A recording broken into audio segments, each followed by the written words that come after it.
പറഞ്ഞോളൂ.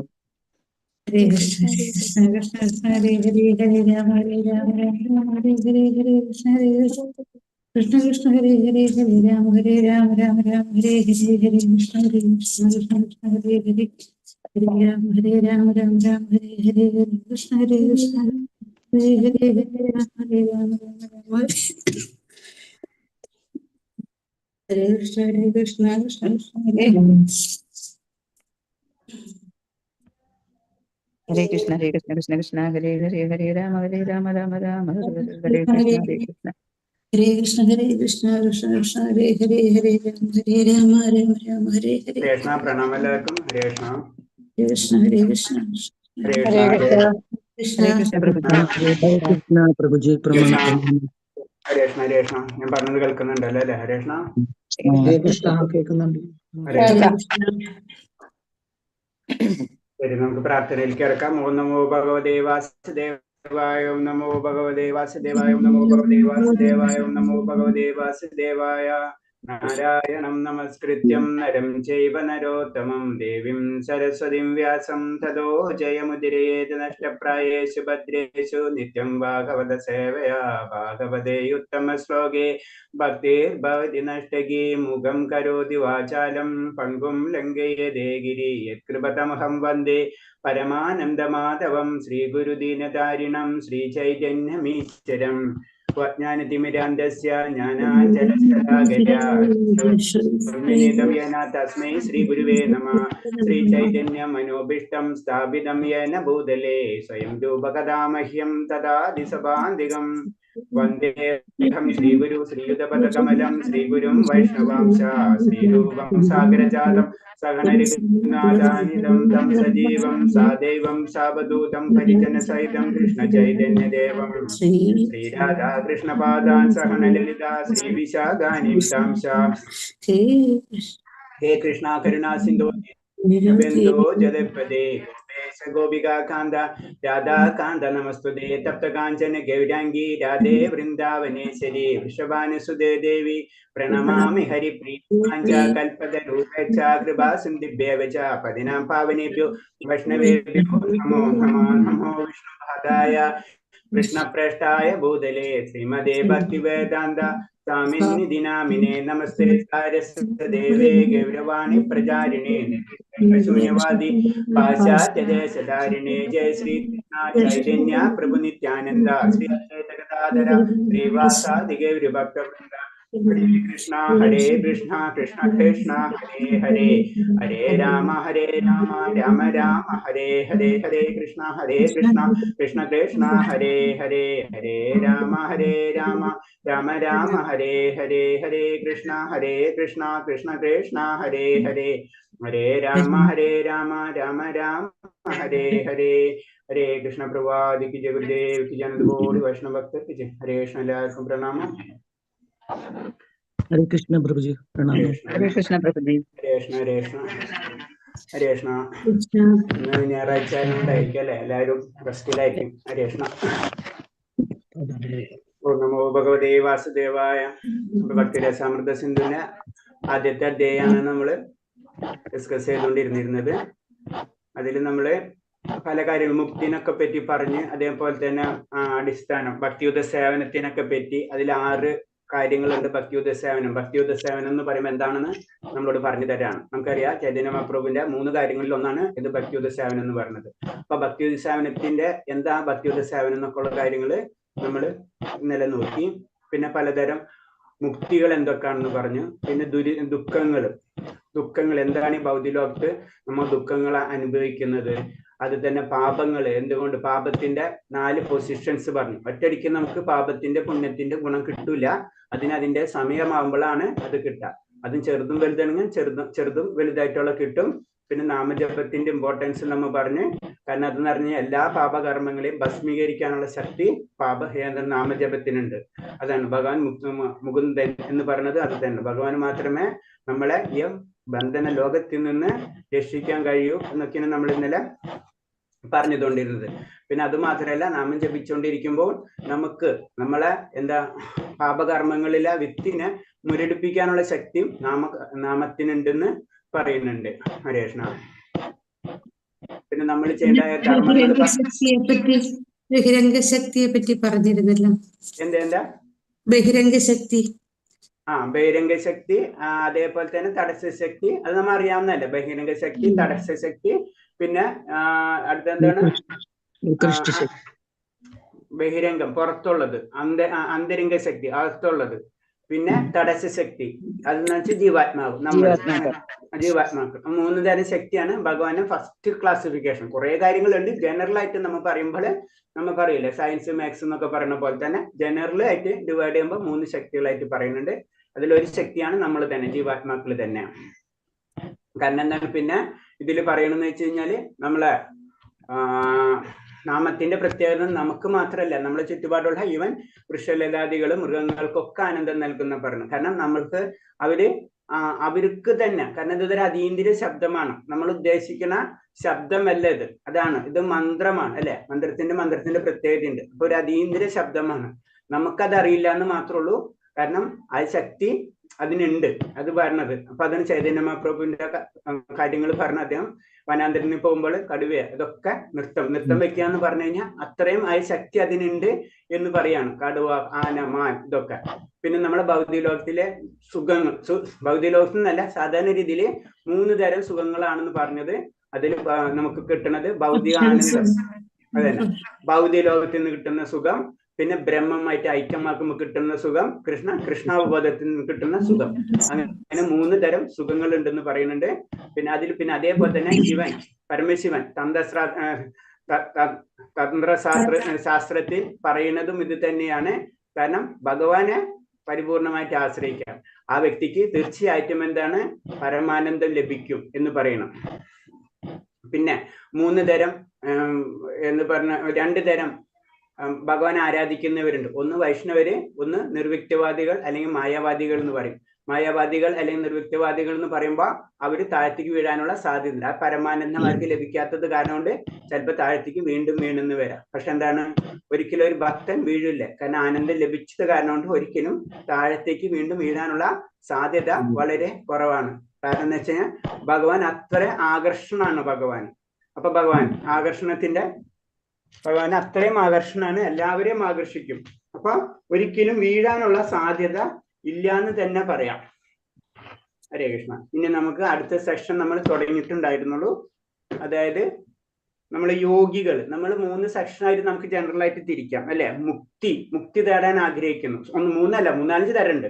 ഒന്ന് നമ്മ ഭൗതികവാദികൾ എന്ന് പറയും അല്ലെ. നമ്മൾ സാധാരണ രീതിയിൽ നമുക്ക് പല ആഗ്രഹങ്ങൾ ഉണ്ടാവും, അതിന് ഭഗവാനെ വിളിക്കുക. അത് സുഹൃത്തുക്കളെ കൂട്ടത്തില് നമുക്കറിയാം അല്ലെ. ദുഃഖം വരുമ്പോഴും അല്ലെങ്കിൽ ആഗ്രഹത്തിനും, അതേപോലെ തന്നെ ജിജ്ഞാസ, ജ്ഞാനി, അർത്ഥാർത്ഥി എന്ന് പറയുന്ന പോലെ. അപ്പൊ അതൊരു വിഭാഗം. അതിനേലും താഴെയുള്ള വിഭാഗമാണ് നിരീശ്വരവാദികൾ. അതായത് ഭൗതിക ലോകമാണ് അൾട്ടിമേറ്റ്, വേറെ അതിന്റെ അപ്പുറത്തേക്ക് ചിന്തിക്കാതെ. അതിനൊന്ന് കുറച്ച് ഉയരുമ്പോഴാണ് നമ്മൾ സുഹൃത്തുക്കളെ കൂട്ടത്തിൽ വരുന്നത്. ജനറൽ ആയിട്ട് ഒരു സാമാന്യ ഭക്തി എന്നുള്ള കാറ്റഗറിയിൽ വരാം. നമുക്കെല്ലാവരും സാമാന്യ ഭക്തി ഉള്ളവരാണ്. അപ്പൊ ആ സാമാന്യ ഭക്തി കഴിഞ്ഞിട്ട് ആ ഭക്തി അപ്പൊ സുഹൃത്തുക്കളെ കൂട്ടത്തിൽ ആ സാമാന്യ ഭക്തി തന്നെ ഭഗവാനെ ആശ്രയിക്കുന്നവരാണ് ശരിക്കും സുഹൃത്തുക്കളെ കൂട്ടത്തിൽ വരാം. ദേവന്മാരെ ആരാധിക്കുന്നവര് അതൊക്കെ ഏതാ വരുന്നത്, അത് രജോ ഗുണ തമോ ഗുണങ്ങളായിട്ടൊക്കെ ബന്ധപ്പെടാം. അതായത് സാത്വികന്മാര് ഒക്കെ ദേവന്മാരെയും, അതിനും താഴെയുള്ളവര് രജോ ഗുണം, അതിനും താഴെയുള്ളത് ഭൂതപ്രേത പിശാചുകളൊക്കെ ആരാധിക്കുന്നവര് നമുക്കറിയാം അത് തമോ ഗുണമുള്ളവരാണ്. അപ്പൊ അതിൽ തന്നെ കുറെ കാറ്റഗറി ഉണ്ട്. അപ്പൊ അതിൽ നിന്ന് ഉയർന്ന തലത്തിലേക്ക് വരുമ്പോഴാണ് ഭഗവാനെ മാത്രം ആശ്രയിക്കുന്നത്. അതായത് ചുരുക്കി പറഞ്ഞാൽ നമുക്ക് ആഗ്രഹങ്ങൾ ഉണ്ടാകിയ തന്നെയും ആ ആഗ്രഹങ്ങൾ ഭഗവാനോട് പറയുന്ന രീതി, അതാണ് സുഹൃത്തുക്കളെ കൂട്ടത്തിൽ. നമുക്ക് കർദമുനി, ദേവഹൂതി, അത് കർദമുനി ഇതുപോലെ തന്നെയാണ്. നമുക്കറിയാം ആ മുനിയാചാര്യനാണ്. അദ്ദേഹം ചെയ്തത് ഭഗവാനോട് പ്രാർത്ഥിക്കുകയാണ് ചെയ്യുന്നത്. ഭൗതിക സുഖത്തിനും വേണ്ടി തന്നെ, അതായത് ഒരു പുത്രനെ ലഭിക്കുന്നതിന് വേണ്ടിയും അദ്ദേഹം പ്രാർത്ഥിക്കുന്നുണ്ട്. അപ്പൊ അദ്ദേഹത്തിനെ പറ്റി പറഞ്ഞപ്പോഴാണ് അദ്ദേഹം എന്താ ചെയ്യുന്നത് വെച്ച് കഴിഞ്ഞാല് നമ്മള് ഭഗവാൻ എന്നിട്ട് പ്രത്യക്ഷപ്പെടുന്നുണ്ട്. അതായത് ഗരുഡ രൂപത്തില് ഭഗവാൻ വരും. കർദമുനി പ്രാർത്ഥിക്കുന്ന സമയത്ത് ഭഗവാൻ ഗരുഡ രൂപത്തിലല്ല, ഗരുഡന്റെ മുകളിൽ ഇരുന്നിട്ട് ഭഗവാൻ പ്രത്യക്ഷപ്പെടുന്നുണ്ട്. അങ്ങനെ പ്രത്യക്ഷപ്പെട്ടിട്ട് അങ്ങനെ അനുഗ്രഹിക്കുകയാണ്. കർദമുനിനെ അനുഗ്രഹിച്ച് തിരിച്ചു പോണ സമയത്ത് ആ ശബ്ദം, അത് ഇതില് ഭാഗവതത്തില് അതില് ആ ശബ്ദം ഉണ്ടല്ലോ, ഗരുഡനെ അങ്ങനെ ചിറക് വീക്കുന്ന ആ ശബ്ദം ഉണ്ടല്ലോ, ആ ശബ്ദം കേൾക്കുന്നു പറഞ്ഞു കഴിഞ്ഞാൽ സാമവേദത്തിലെ മന്ത്രങ്ങളായിട്ടാണെന്ന് പറയുന്നത്. അതാണ് അതിന്റെ ഒരു പ്രത്യേകത നമ്മൾ മനസ്സിലാക്കുന്നത്. അപ്പൊ അത്രയാണ് ഭഗവാന്റെ ശക്തിയും ഭഗവാനിൽ നിന്നാണ് വേദങ്ങൾ വന്നതെന്നുള്ള ഒരു മീനിങ് കൂടിയാണ് അതിൽ നമുക്ക് മനസ്സിലാക്കേണ്ടത്. അപ്പൊ അത് അടുത്ത ലെവല്, അതായത് ഭൗതികവാദി തന്നെയാണ്. പ്രഭു അതെന്താ ഒന്നുകൂടി പറയൂ, ഗരുഡന്റെ ചിറകിൽ നിന്നുള്ള ശബ്ദോ ഒന്നുകൂടി പറയൂ. അതന്നെ, ചിറക് ഇങ്ങനെ അടിക്കുമ്പോ ഒരു ശബ്ദം വരുമല്ല, സാധാരണ ഒരു പക്ഷി പറക്കുമ്പോ ഒരു ശബ്ദം വരുമല്ലോ. അപ്പൊ ഭഗവാന്റെ ആ ഗരുഡന്റെ ശബ്ദം എന്ന് പറയുന്നത് ശരിക്കും സാമവേദത്തിലെ മന്ത്രം. സാമവേദം എന്ന് തന്നെ പറയുമ്പോൾ എന്താണ് സാമവേദത്തിന്റെ പ്രത്യേകത എന്ന് വെച്ച് കഴിഞ്ഞാല് നമ്മള് മന്ത്രങ്ങളെ നമ്മളെ പറയില്ല, നമ്മളെ സംഗീതം പറയുമ്പോൾ സാമവേദമായിട്ടാണ് കണക്ട് ചെയ്ത് പറയാം അല്ലേ.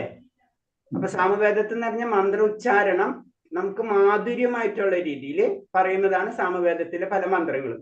ഋഗ്വേദത്തിലെ മന്ത്രങ്ങളായിരിക്കും കുറെയൊക്കെ, പക്ഷെ അതെന്താണ് അതിന്റെ താളങ്ങൾ കൊടുത്തു മറ്റുള്ളവർക്ക് എല്ലാവർക്കും ഭഗവാനെ കൂടുതൽ പ്രീതിപ്പെടുത്തുന്ന രീതിയിലുള്ള മന്ത്രോച്ചാരണമാണ് ശരിക്കും സാമവേദത്തിലുള്ളത്. അപ്പൊ അതിന് സാമവേദത്തിൽ, അതായത് ഗരുഡന്റെ ചിറകിന്റെ ശബ്ദം തന്നെ സാമവേദത്തിലെ മന്ത്രങ്ങളാണെന്നാണ് പറയുന്നത്.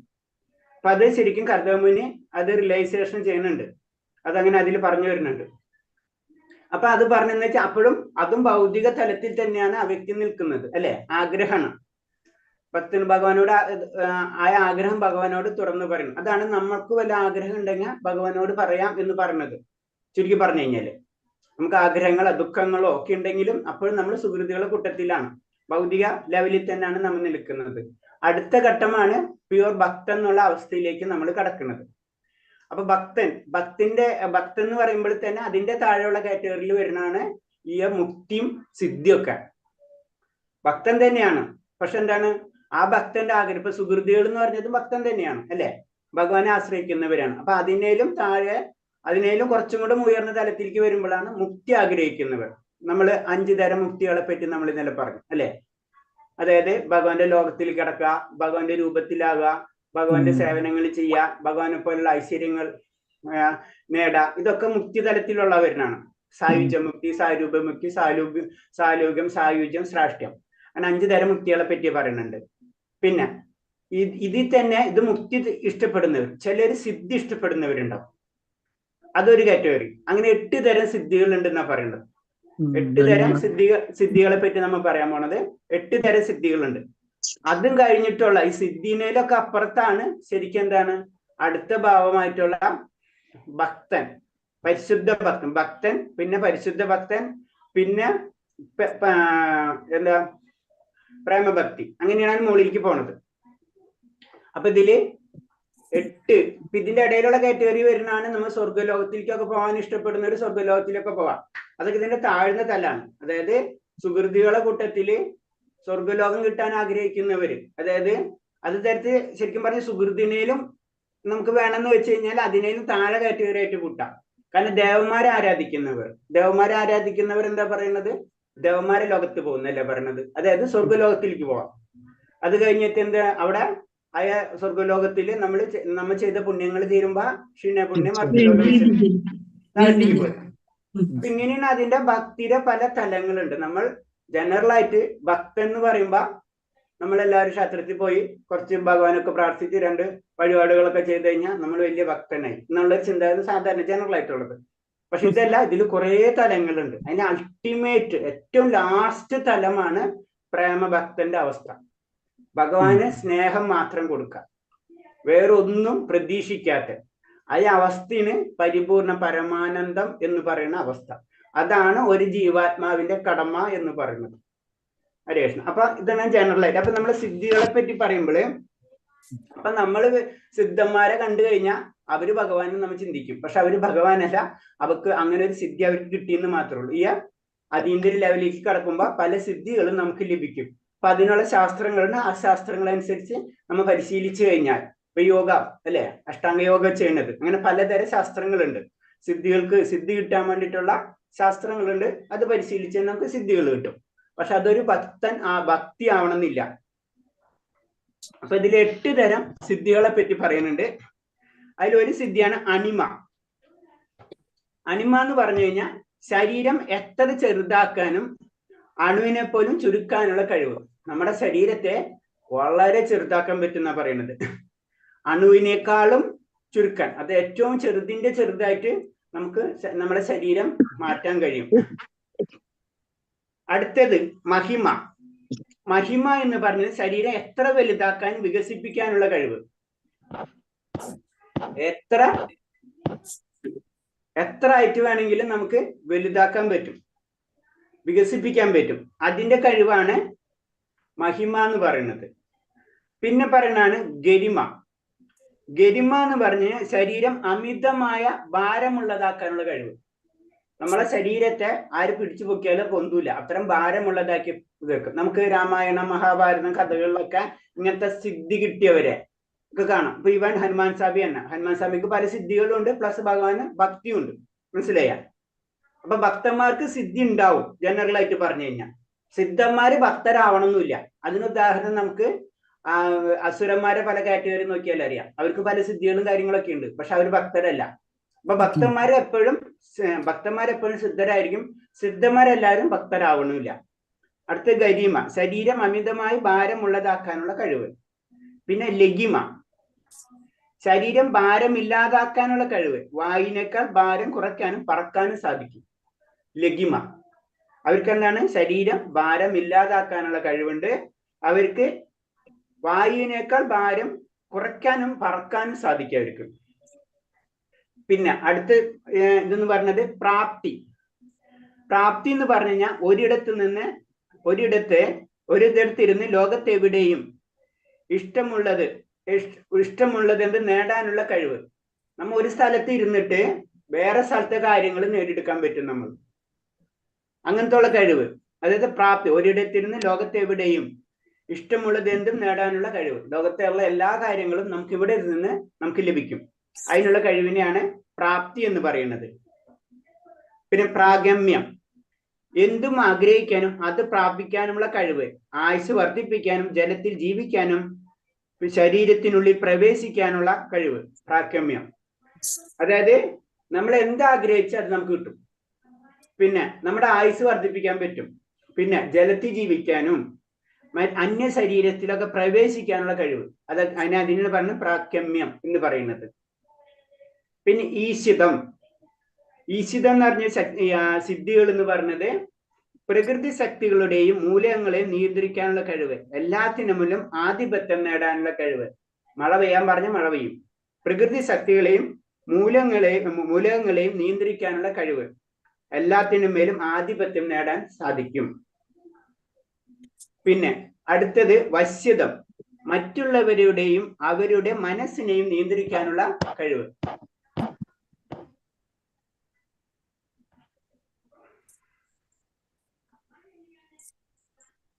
വശ്യത, മറ്റുള്ളവരുടെയും അവരുടെ മനസ്സിനെ നിയന്ത്രിക്കാനുള്ള കഴിവ്.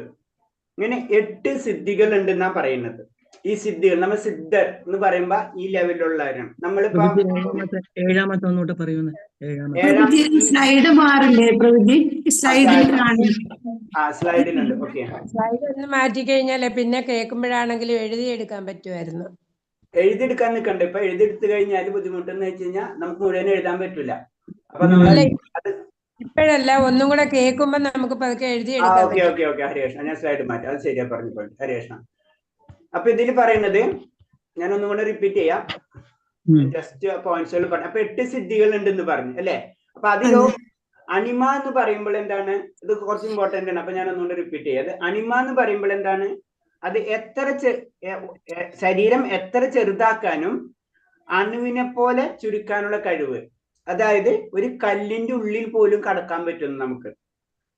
ഈ കഴിവിനെയാണ് നമ്മൾ അണിമ എന്ന് പറയുന്നത്. ഒരു കല്ലെടുത്തു കഴിഞ്ഞാൽ അതിൻ്റെ ഉള്ളിൽ ചെറിയ ഹോൾസുകൾ ഉണ്ടാവും, നമുക്ക് കാണാൻ പറ്റാത്തതാണ് അല്ലെ. അതിന്റെ ഉള്ളിൽ അടക്കം കടക്കാനുള്ള കഴിവ് ആർക്ക് ഉണ്ടാവും? ഈ അണിമ സിദ്ധിയുള്ള വ്യക്തികൾക്ക് ഉണ്ടാവുന്നു. പക്ഷെ അതിന്റെ ഒരു കാര്യം എന്ന് പറഞ്ഞത്, ആധുനിക ശാസ്ത്രം ഈ നേട്ടം കല്ലിനുള്ളിൽ കടക്കുന്നത് കൈവരിച്ചിട്ടുണ്ട്. അതായത് ഇപ്പൊ നമുക്ക് കല്ലിനുള്ളിൽ കടക്കണമെങ്കിൽ ഈ സിദ്ധിയുടെ ആവശ്യമില്ല, കരിങ്കല്ല് തുറന്നിട്ട് അങ്ങോട്ട് കടക്കാന്ന്. അപ്പൊ ആധുനിക ശാസ്ത്രം അതായത് പറഞ്ഞു വരുന്നത് ഈ സിദ്ധികളെല്ലാതും ഇൻഡയറക്റ്റ് ആയിട്ട് ഭൗതികമാണ്. നമുക്ക് ആ ശക്തി ഉണ്ടെങ്കിലും ആ ശക്തി ആധുനിക ശാസ്ത്രം, നമ്മൾ ശാസ്ത്രജ്ഞന്മാർക്ക് അതൊക്കെ ചെയ്യാൻ പറ്റുന്ന കാര്യങ്ങളാണ് അല്ലെ. അപ്പൊ അത് ഭക്തിയല്ല എന്ന് പറഞ്ഞു വരുന്നതാണ് ഇതൊക്കെ. കല്ലിനുള്ളിൽ കടക്കുന്നത് കൈവരിച്ചിട്ടുണ്ട് ആധുനിക ശാസ്ത്രം. പർവ്വതങ്ങൾ തുടങ്ങിയ എത്ര ഗുഹാമാർഗങ്ങൾ ആധുനിക സാങ്കേതിക വിദ്യ ബലമായി നമുക്ക് കിട്ടിയിട്ടുണ്ട്. അതുപോലെ തന്നെ മറ്റ് യോഗസിദ്ധികളും കഥ. അതുകൊണ്ട് അവയൊക്കെ ഭൗതിക കലകൾ മാത്രമാണ്.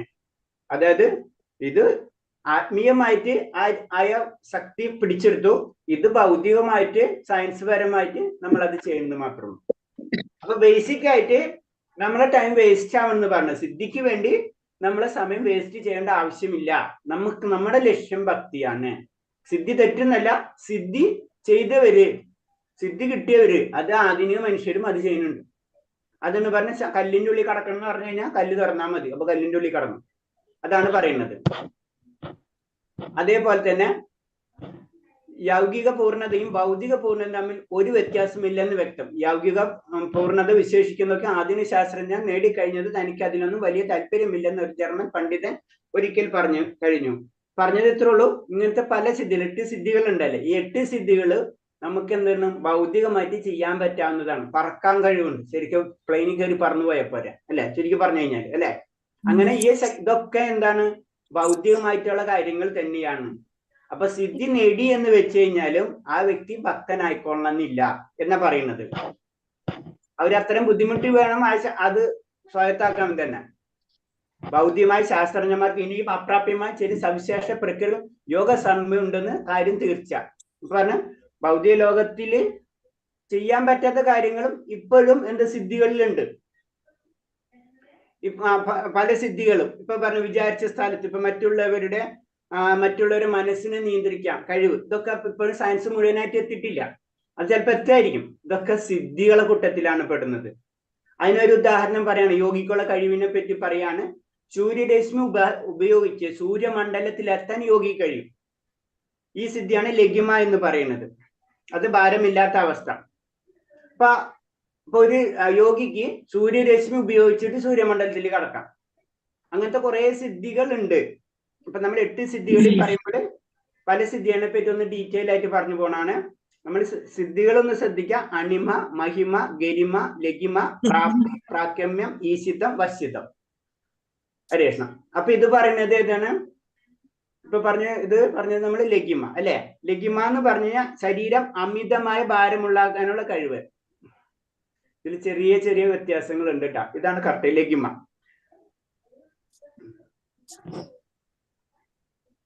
ഭാരമില്ലാതാക്കാനുള്ള കഴിവ്.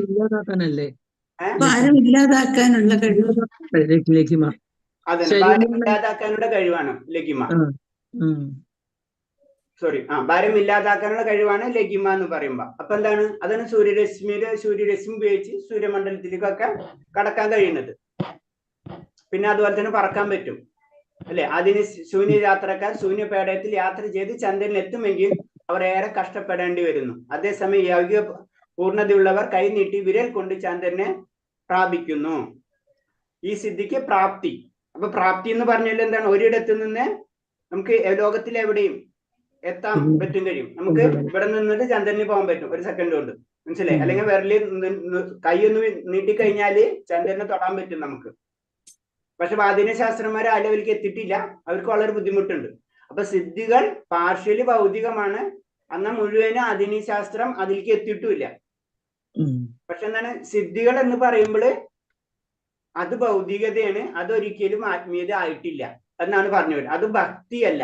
ചുരുക്കി പറഞ്ഞു നമുക്കൊരു സിദ്ധി നേടണമെന്ന് മാത്രമേ ഉള്ളൂ. അപ്പൊ സിദ്ധന്മാർ ഭക്തന്മാരല്ല എന്നാ പറഞ്ഞു വരുന്നത്. എന്നാൽ ഭക്തന്മാർ സിദ്ധന്മാരും ആയിരിക്കും. അതാണ് ഇതിന്റെ ഇമ്പോർട്ടൻസ്. അപ്പൊ പ്രാപ്തിനെ പറ്റി പറയാണ്. പ്രാപ്തി എന്ന് പറഞ്ഞാൽ ഒരിടത്ത് നിന്ന് ലോകത്തിൽ എവിടെയും എത്താനും ഇഷ്ടമുള്ളത് എന്തും നേടാനുള്ള കഴിവ് അല്ലെ. നമ്മൾ ചന്ദ്രനെ തുടർന്ന് വെച്ച് ചന്ദ്രനെ എടുക്കാം, അവിടേക്ക് പോവാം. ഇതൊക്കെ എല്ലാ കഴിവുകളും കുറെ കഴിവുകൾ ഒന്നിച്ച് കിട്ടാൻ നമുക്ക്. അതിനാണ് പ്രാപ്തി എന്ന് പറയുന്നത്.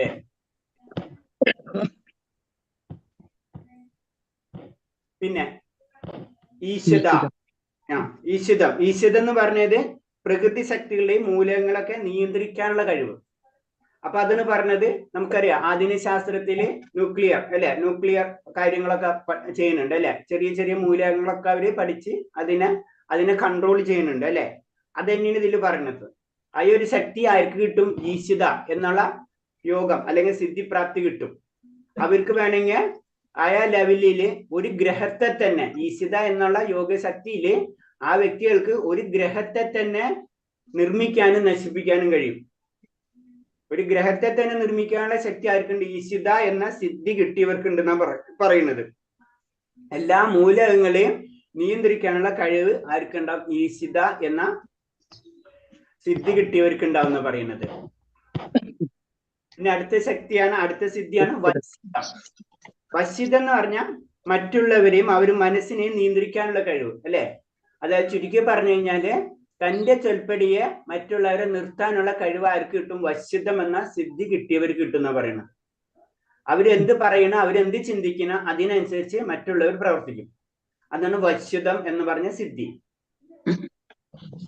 അടുത്തത് പ്രകൃതിക്കും വിധേയമായി എന്തും സൃഷ്ടിക്കാനുള്ള പ്രാക്യമം സിദ്ധിയാണ്. പ്രാക്യമം കാമാവസ്ഥയ. അത് രണ്ടു പേരിലും അറിയപ്പെടുന്നു മാത്രമേ ഉള്ളൂ. അപ്പൊ ഈ സിദ്ധിയിൽ വരുമ്പോ പ്രാഗമ്യത്തിൽ വരില്ലല്ലോ, 8 എണ്ണം കഴിഞ്ഞല്ലേ? അതെന്ന് പറഞ്ഞത് അതിന് രണ്ടും ഒന്നാണത്. നമ്മൾ എഴുതിയിട്ടുണ്ടല്ലോ. അത് തന്നെയാണ്. അത് തന്നെയാണ് പ്രാക്യമം എഴുതിയിട്ടുണ്ട്. എന്താഗ്രഹിക്കാനുള്ള കഴിവെന്ന് എഴുതിയിട്ടുണ്ട്. എന്തും ആഗ്രഹിക്കാനുള്ള കഴിവ്, എന്തും ആഗ്രഹിക്കാനും അത് പ്രാപ്തമാക്കാനുള്ള കഴിവ്. അപ്പൊ അത് എന്ത് ആഗ്രഹിച്ച് പ്രാപ്തമാക്കുമ്പോൾ പ്രകൃതിക്ക് എതിരായിട്ട് നമുക്ക് പ്രവർത്തിക്കാം. നമുക്ക് എന്തും ചെയ്യാനുള്ള കഴിവ് കിട്ടാണ്.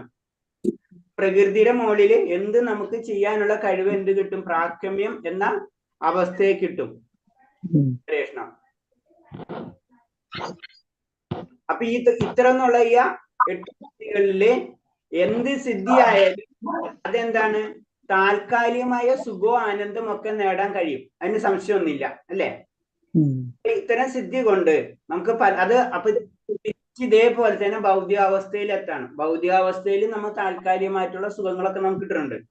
അതേപോലെ തന്നെ സിദ്ധിയിലും താൽക്കാലികമായിട്ടുള്ള സുഖങ്ങൾ നമുക്ക് കിട്ടും. പക്ഷെ അതിനു വേണ്ടി നമ്മളെല്ലാതും മാറ്റി വെച്ചിട്ടാണ് ഈ സിദ്ധിക്ക് വേണ്ടി നമ്മൾ പരിശ്രമിക്കുന്നത്. അന്ന് ഭക്തിയിലേക്ക് എത്തിയില്ല. ഭൗതിയിലാണ് താനും. അതിന് പറക്കാനുള്ള കഴിവ് ഒരു വ്യക്തിക്ക് ഉണ്ടെങ്കിൽ സിമ്പിളായിട്ട് പറക്കണം. എന്തിനാണ് പ്ലെയിനിൽ അത് കയറുന്നു പറഞ്ഞാൽ പോരെ എന്ന് ചോദിക്കും അല്ലെ. അപ്പൊ ഈ അവസ്ഥ അല്ലെങ്കിൽ സയൻസ് ഇങ്ങനെ ഉയർന്നുകൊണ്ടിരിക്കുകയാണ്. സയൻസ് എത്തപ്പെടാത്ത ഈ മേഖലയിലൊക്കെ സയൻസ് എത്തും. അപ്പൊ അതൊരിക്കലും എന്താണ്? ഭക്തിയാവില്ല. അത് സിദ്ധി എന്നുള്ള കാറ്റഗറി തന്നെയാണ് വരാ എന്ന് പറയുന്നത്. ഇന്നത്തെ ഭൗതിക പുരോഗതി മങ്ങിയ പ്രകാശത്തിൽ വങ്കമ്മ പറയും കൃഷ്ണബോധ പ്രസ്ഥാനം ബുദ്ധി ഇല്ലാത്തവർക്ക് വേണ്ടിയിട്ടുള്ളതാണെന്നും ഭൗതിക സുഖങ്ങൾ, നല്ല വീട്, കുടുംബം, ലൈംഗിക ജീവിതം ഇവയൊക്കെ പണിയെടുത്തുകൊണ്ട് എനിക്ക് നല്ല കാലമാണ്. ഏത് നിമിഷവും ഭൗതിക സുഖങ്ങളിൽ നിന്ന് അവർ ചവിട്ടിത്തെറിപ്പിക്കപ്പെടുമെന്ന് അവർ അറിയുന്നില്ല. അതായത് ശരിക്കും ജനറൽ ആയിട്ട് പറയുമ്പോ കൃഷ്ണാവബോധത്തിൽ ഭക്തിയിലേക്ക് കടക്കുമ്പോ നമുക്ക് തന്നെ അറിയാം. അത് നമുക്ക് പ്രാക്ടിക്കലായിട്ട് അറിയുന്നതാണ്. ഭക്തിയിലേക്ക് നമ്മൾ കടക്കുമ്പോൾ അല്ലെങ്കിൽ ഭക്തി കൂടുതൽ ചെയ്യുമ്പോഴും നമ്മളെ ചുറ്റുപാടും ഈവൻ നമ്മളെ കുടുംബത്തിലുള്ളവർ എന്താ പറയണമെന്ന് നമുക്ക് തന്നെ അറിയാം അല്ലെ. നമ്മൾ കൂടുതൽ കടക്കേണ്ട ആവശ്യമില്ല അല്ലെ. അവര് പറഞ്ഞ ബുദ്ധി ഇല്ലാത്തവർക്ക് വേണ്ടിയിട്ടുള്ളതാണെന്നാ പറയുന്നത്. അതായത് ഒന്നും ചെയ്യാത്തവര്, മടിയന്മാര്, അല്ലെങ്കിൽ പൈസ ചെലവാക്കുന്നവര്, അങ്ങനെയൊക്കെയാണ് സാധാരണ ജനറൽ കാറ്റഗറി അല്ലേ. അപ്പൊ അത് അവരെ ചിന്താഗതി എന്ന് പറഞ്ഞ ഭൗതികവാദികളുടെ ചിന്താഗതി എന്ന് പറഞ്ഞു കഴിഞ്ഞാൽ ജീവിതം എന്ന് പറഞ്ഞു കഴിഞ്ഞാൽ നല്ല വീട്, നല്ല കുടുംബം, അങ്ങനത്തെ ഉള്ള അതാണ് എല്ലാതും. അതായത് ശരിക്കും ആത്മാവുണ്ടെന്നും നമുക്ക് നമ്മ ശരീരമാണെന്ന് ആത്മാവുണ്ടെന്നും പുനർജന്മം ഉണ്ടെന്നും ഭഗവാൻ ഉണ്ടെന്നും ഒന്നും വിശ്വസിക്കാതെ ഈ ലോകം ഇത്രേ ഉള്ളൂ, അതെങ്ങനെ വന്നു എന്നൊന്നും അവർക്ക് ചിന്തിക്കേണ്ട ആവശ്യമില്ല. ഇതാണ് എനിക്ക് കിട്ടിയ സൗകര്യം, ഞാൻ ഉപയോഗിക്കാം, ഫിനിഷ്. അടുത്ത ജന്മം, പിന്നത്തെ ജന്മം ഒന്നും അവർക്ക് ചിന്തിക്കേണ്ടില്ല. അങ്ങനെ ചെയ്യുന്നവരെ എന്തുകൊണ്ട് ബുദ്ധി ഇല്ലാത്തവരെന്ന് പറയുകയും ചെയ്യും. ഇതാണ് സാധാരണ, അതാണ് ഭൗതിക പുരോഗതി എന്നാണ് ചിന്തിച്ചിരിക്കുന്നത്. അത് തെറ്റാണ് എന്ന് നമ്മളോട് പറഞ്ഞു തരാണ്. കാരണം അവർക്കറിയില്ല, ഒരു സെക്കൻഡ് കൊണ്ട് അല്ലെ ജീവിതം മാറിമറിയാം. മനുഷ്യ ജീവിതം ഭൗതിക മാലിന്യങ്ങളെ അതിജീവിക്കാനുള്ളതാണ്. ഭൗതിക വിജ്ഞാനത്തിന്റെ പുരോഗതിയോടെ ഭൗതിക അസ്തിത്വത്തിന്റെ കുടുക്കിൽപ്പെട്ടു പോവുകയാണ് ഈ മനുഷ്യൻ. ഇവൻ മഹാവിപത്തിൽ നിന്ന് അവന് മോചനമില്ല. ശരിക്കും പറഞ്ഞു കഴിഞ്ഞാൽ നമുക്ക് ഈ ജീവിതം കിട്ടിയിട്ടുള്ളത് എന്താണ്? ഈ ഭൗതിക ലോകത്തിൽ നിന്ന് നമുക്കറിയാം അല്ലെ, 84 ലക്ഷം തരം ജന്മങ്ങളിലൂടെയാണ് നമുക്ക് എന്ത് കിട്ടുന്നത്? ലാസ്റ്റ് മനുഷ്യ ജന്മം കിട്ടണമെന്ന് അറിയാം. അപ്പൊ ഈ മനുഷ്യ ജന്മം സാധാരണ ഒരു മൃഗത്തിനെ പോലെ അല്ലെ, മൃഗങ്ങളും ഇതേപോലെ തന്നെ അവർ ജീവിക്കുന്നുണ്ട്, അവർക്ക് ബുദ്ധിയുണ്ട്, അവർക്ക് കുട്ടികളുണ്ട്, അവർക്ക് കുടുംബമുണ്ട്, അവർക്ക് വീടുണ്ട്, ഇതൊക്കെ അവർക്കും ഉണ്ട് അല്ലെ. ഇതേപോലെ തന്നെ ജീവിച്ച് തീർക്കാനുള്ളതല്ല മനുഷ്യ ജീവിതം എന്ന് പറയണം. കാരണം ഈ ഭൗതിക ജീവിതത്തിലത്തെ മാലിന്യങ്ങൾ നമ്മൾ സംഹരിച്ചിട്ടുള്ള പല ജന്മങ്ങളായിട്ടുള്ള സംഹരിച്ചിട്ടുള്ള നമ്മുടെ മാലിന്യങ്ങളെ പൂർണ്ണമായി നീക്കുന്നതിന് വേണ്ടിയാണ് നമുക്ക് ജന്മം കിട്ടിയിട്ടുള്ളത്. അങ്ങനെ പൂർണ്ണമായിട്ട് നമ്മളെ ജന്മജന്മാന്തരങ്ങളായിട്ടുള്ള സഞ്ചിത കർമ്മങ്ങൾ മുഴുവനും മാറ്റിക്കഴിഞ്ഞാൽ നമുക്ക് അടുത്ത സെക്ഷനിലേക്ക് കടക്കാൻ കഴിയും. അല്ലാന്ന് വെച്ച് കഴിഞ്ഞാൽ നമ്മൾ ഈ കൂടെ കിടന്ന് വീണ്ടും ഇങ്ങനെ കറങ്ങിക്കൊണ്ടിരിക്കും. അപ്പൊ അതിനു വേണ്ടിയാണ് ഈ ജീവിതം. ഈ ഭൗതിക മാലിന്യങ്ങൾ അതിജീവിക്കാനാണ് നമുക്ക് എന്താണ് മനുഷ്യജന്മം കിട്ടിയിട്ടുള്ളത്. അത് നമ്മൾ ഉപയോഗിക്കുക. പക്ഷെ സാധാരണ രീതിയിൽ എന്താണ്, എല്ലാവരും ഈ ഭൗതിക ലോകത്തിന്റെ കുടുക്കിൽ വീണ്ടും പെട്ടുപോവുകയാണ് ചെയ്യുന്നത്. അവന് ആ മഹാവിപത്ത് എന്നാ പറയുന്നത്. കാരണം ഇത്രയും നല്ലൊരു ജീവിതം, മനുഷ്യ ജീവിതം കിട്ടിയിട്ടും അതൊന്നും ഉപയോഗിക്കാതെ മൃഗതുല്യമായിട്ട് ജീവിച്ച് വീണ്ടും മൃഗങ്ങളായിട്ട് ജനിക്കുകയോ അല്ലെങ്കിൽ 84 ലക്ഷം ജന്മത്തിലെ ഏതെങ്കിലും ഒരു ജീവിവർഗമായിട്ട് അവൻ വീണ്ടും പിറവിയെടുക്കേണ്ടി വരികയാണ് ചെയ്യുന്നത്. അതാണ് നമ്മൾ പറയുന്നത്. അറ്റ്ലീസ്റ്റ് നമുക്ക് വലിയ ഉയർന്ന തലത്തിൽ എത്തില്ലെങ്കിലും നമ്മൾ ചെയ്യേണ്ടതെന്ന് വെച്ചാൽ അറ്റ്ലീസ്റ്റ് സാത്വഗുണത്തിലെങ്കിലും നമ്മൾ എത്താൻ ശ്രമിക്കുക. സാധാരണ നമ്മളിലുള്ള ഗുണം എന്ന് പറയുമ്പോൾ എന്ത് ഗുണമാണ്? ജനറൽ ആയിട്ട് നമ്മളിൽ വരുന്ന ഗുണം ഏതാണ്? രജോ ഗുണമാണ് നമ്മളിൽ വരുന്നത് അല്ലെ, സാധാരണ അല്ലെ. നമുക്ക് ആഗ്രഹങ്ങളായിരിക്കും കൂടുതൽ അല്ലെ. അപ്പൊ രജോ ഗുണമാണ്. രജോ, തമോ, സത്വം ഇതൊക്കെ നമ്മൾക്കെല്ലാം മിക്സ് ആണ്. പക്ഷെ കൂടുതൽ മുന്നിട്ട് നിൽക്കുന്നത് എപ്പോഴും രജോ ഗുണമായിരിക്കും അല്ലെ. അപ്പൊ ഈ രജോ ഗുണത്തിൽ നിന്ന് സത്വഗുണത്തിലേക്ക് നമ്മൾ പരിശ്രമിക്കാം. അതാണ് അതിന്റെ ലക്ഷ്യം. ഈ സത്വഗുണത്തിന്റെ അപ്പുറത്താണ് വിശുദ്ധ സത്വഗുണം, ഭഗവാനിലേക്ക് എത്തുക, കണക്ട് ചെയ്യുക എന്നുള്ളത്. അപ്പൊ അതിനു വേണ്ടിയാണ് ഈ മനുഷ്യ ജീവിതം നമ്മൾ ചിന്തിക്കാം. അപ്പൊ സത്വഗുണത്തിൽ എത്തിയിട്ടാണെങ്കിൽ കൂടിയും ഇൻ കേസ് നമുക്ക് ഈ ജന്മത്തെ പരിപൂർണയ്ക്ക് ആയിട്ടില്ലെങ്കിൽ, ഭഗവതിയിൽ ക്ലിയർ ആയിട്ട് പറഞ്ഞു തരുന്നതല്ലേ, അടുത്ത ജന്മം നമുക്ക് അതിനു വേണ്ടിയുള്ള സാധ്യതയുള്ള കുലങ്ങളിൽ നമുക്ക് ജനിക്കാനുള്ള സാധ്യത ഉണ്ടെന്നും അപ്പൊ അതിൽ നിന്ന് വീണ്ടും നമുക്ക് ഉയർന്നു പോകാം. അപ്പൊ അറ്റ്ലീസ്റ്റ് നമുക്കൊരു മനുഷ്യ ജന്മെങ്കിലും ഗ്യാരണ്ടി തരുന്നുണ്ട്. അല്ലാന്ന് വെച്ച് കഴിഞ്ഞാൽ ഭഗവതിയിൽ ക്ലിയർ ആയിട്ട് പറഞ്ഞിട്ടുണ്ട് അല്ലെ, രജോ ഗുണത്തിലാണ് മരിക്കുന്നതെങ്കിൽ എന്താ സംഭവിക്കാം, തമോ ഗുണത്തിലാണെന്ന് വെച്ച് കഴിഞ്ഞാൽ നമുക്ക് എന്ത് സംഭവിക്കാം. പിന്നെ ഇതും പറഞ്ഞു തരുന്നുണ്ട് സിമ്പിൾ ആയിട്ട്. നമ്മുടെ ഇഷ്ടമാണ്, നമുക്ക് ചെയ്യാം. പക്ഷെ എന്താണ്, നമ്മുടെ ഇഷ്ടത്തിന് ചെയ്ത് കഴിഞ്ഞ് അടുത്ത ജന്മം നമ്മളല്ല നിശ്ചയിക്കുന്നത്. അത് നമുക്ക് ഓർമ്മയുണ്ടാവാം. നമുക്ക് ഈ ജന്മത്തിൽ നമുക്ക് എന്തും ചെയ്യാം, പക്ഷെ അടുത്ത ജന്മം നമ്മളല്ല നിശ്ചയിക്കുന്നത്. അത് നമ്മുടെ കർമ്മങ്ങളാണ് എന്നും കൂടെ പറഞ്ഞു തരുന്നുണ്ട്. മഹാഭക്തനായ പ്രഹ്ലാദൻ നരസിംഹ ഭഗവാനോട് ഇങ്ങനെ പ്രാർത്ഥിച്ചു എന്ന് ഹരിഭക്തി സുധോയത്തിൽ മഹാഭക്തനായ പ്രഹ്ലാദൻ നരസിംഹ ഭഗവാനോട് ഇങ്ങനെ പ്രാർത്ഥിച്ചെന്ന് ഹരിഭക്തി സുധോയത്തിൽ പറയുന്നു. ഭഗവാനെ, അങ്ങയുടെ പാദാരവിന്ദങ്ങൾ ഭക്തിയുടെ സേവനം ചെയ്യാൻ കൂടുതൽ ശക്തി തരണമേ എന്നാണ് വീണ്ടും വീണ്ടും എനിക്ക് പ്രാർത്ഥിക്കാനുള്ളത്. അപ്പൊ എന്താണ്, ശരിക്കും മഹാഭക്തന്മാര് നമുക്കറിയാം, പ്രഹ്ലാദ് മഹാരാജിനെ പോലെ ഒരു ഭക്തനില്ല. എന്നിട്ടും ഭക്തൻ പ്രാർത്ഥിക്കണം എന്ന് പറഞ്ഞതാണ്. അതാണ് വിനയം എന്ന് പറഞ്ഞത്. ദാസാന് ദാസാൻ അല്ലെ. എപ്പോഴും ഞാൻ ഒരു ഭക്തനാണെന്ന് ഒരു ഭക്തൻ ഒരിക്കലും പറയില്ല. അതാണ് ഭക്തൻ.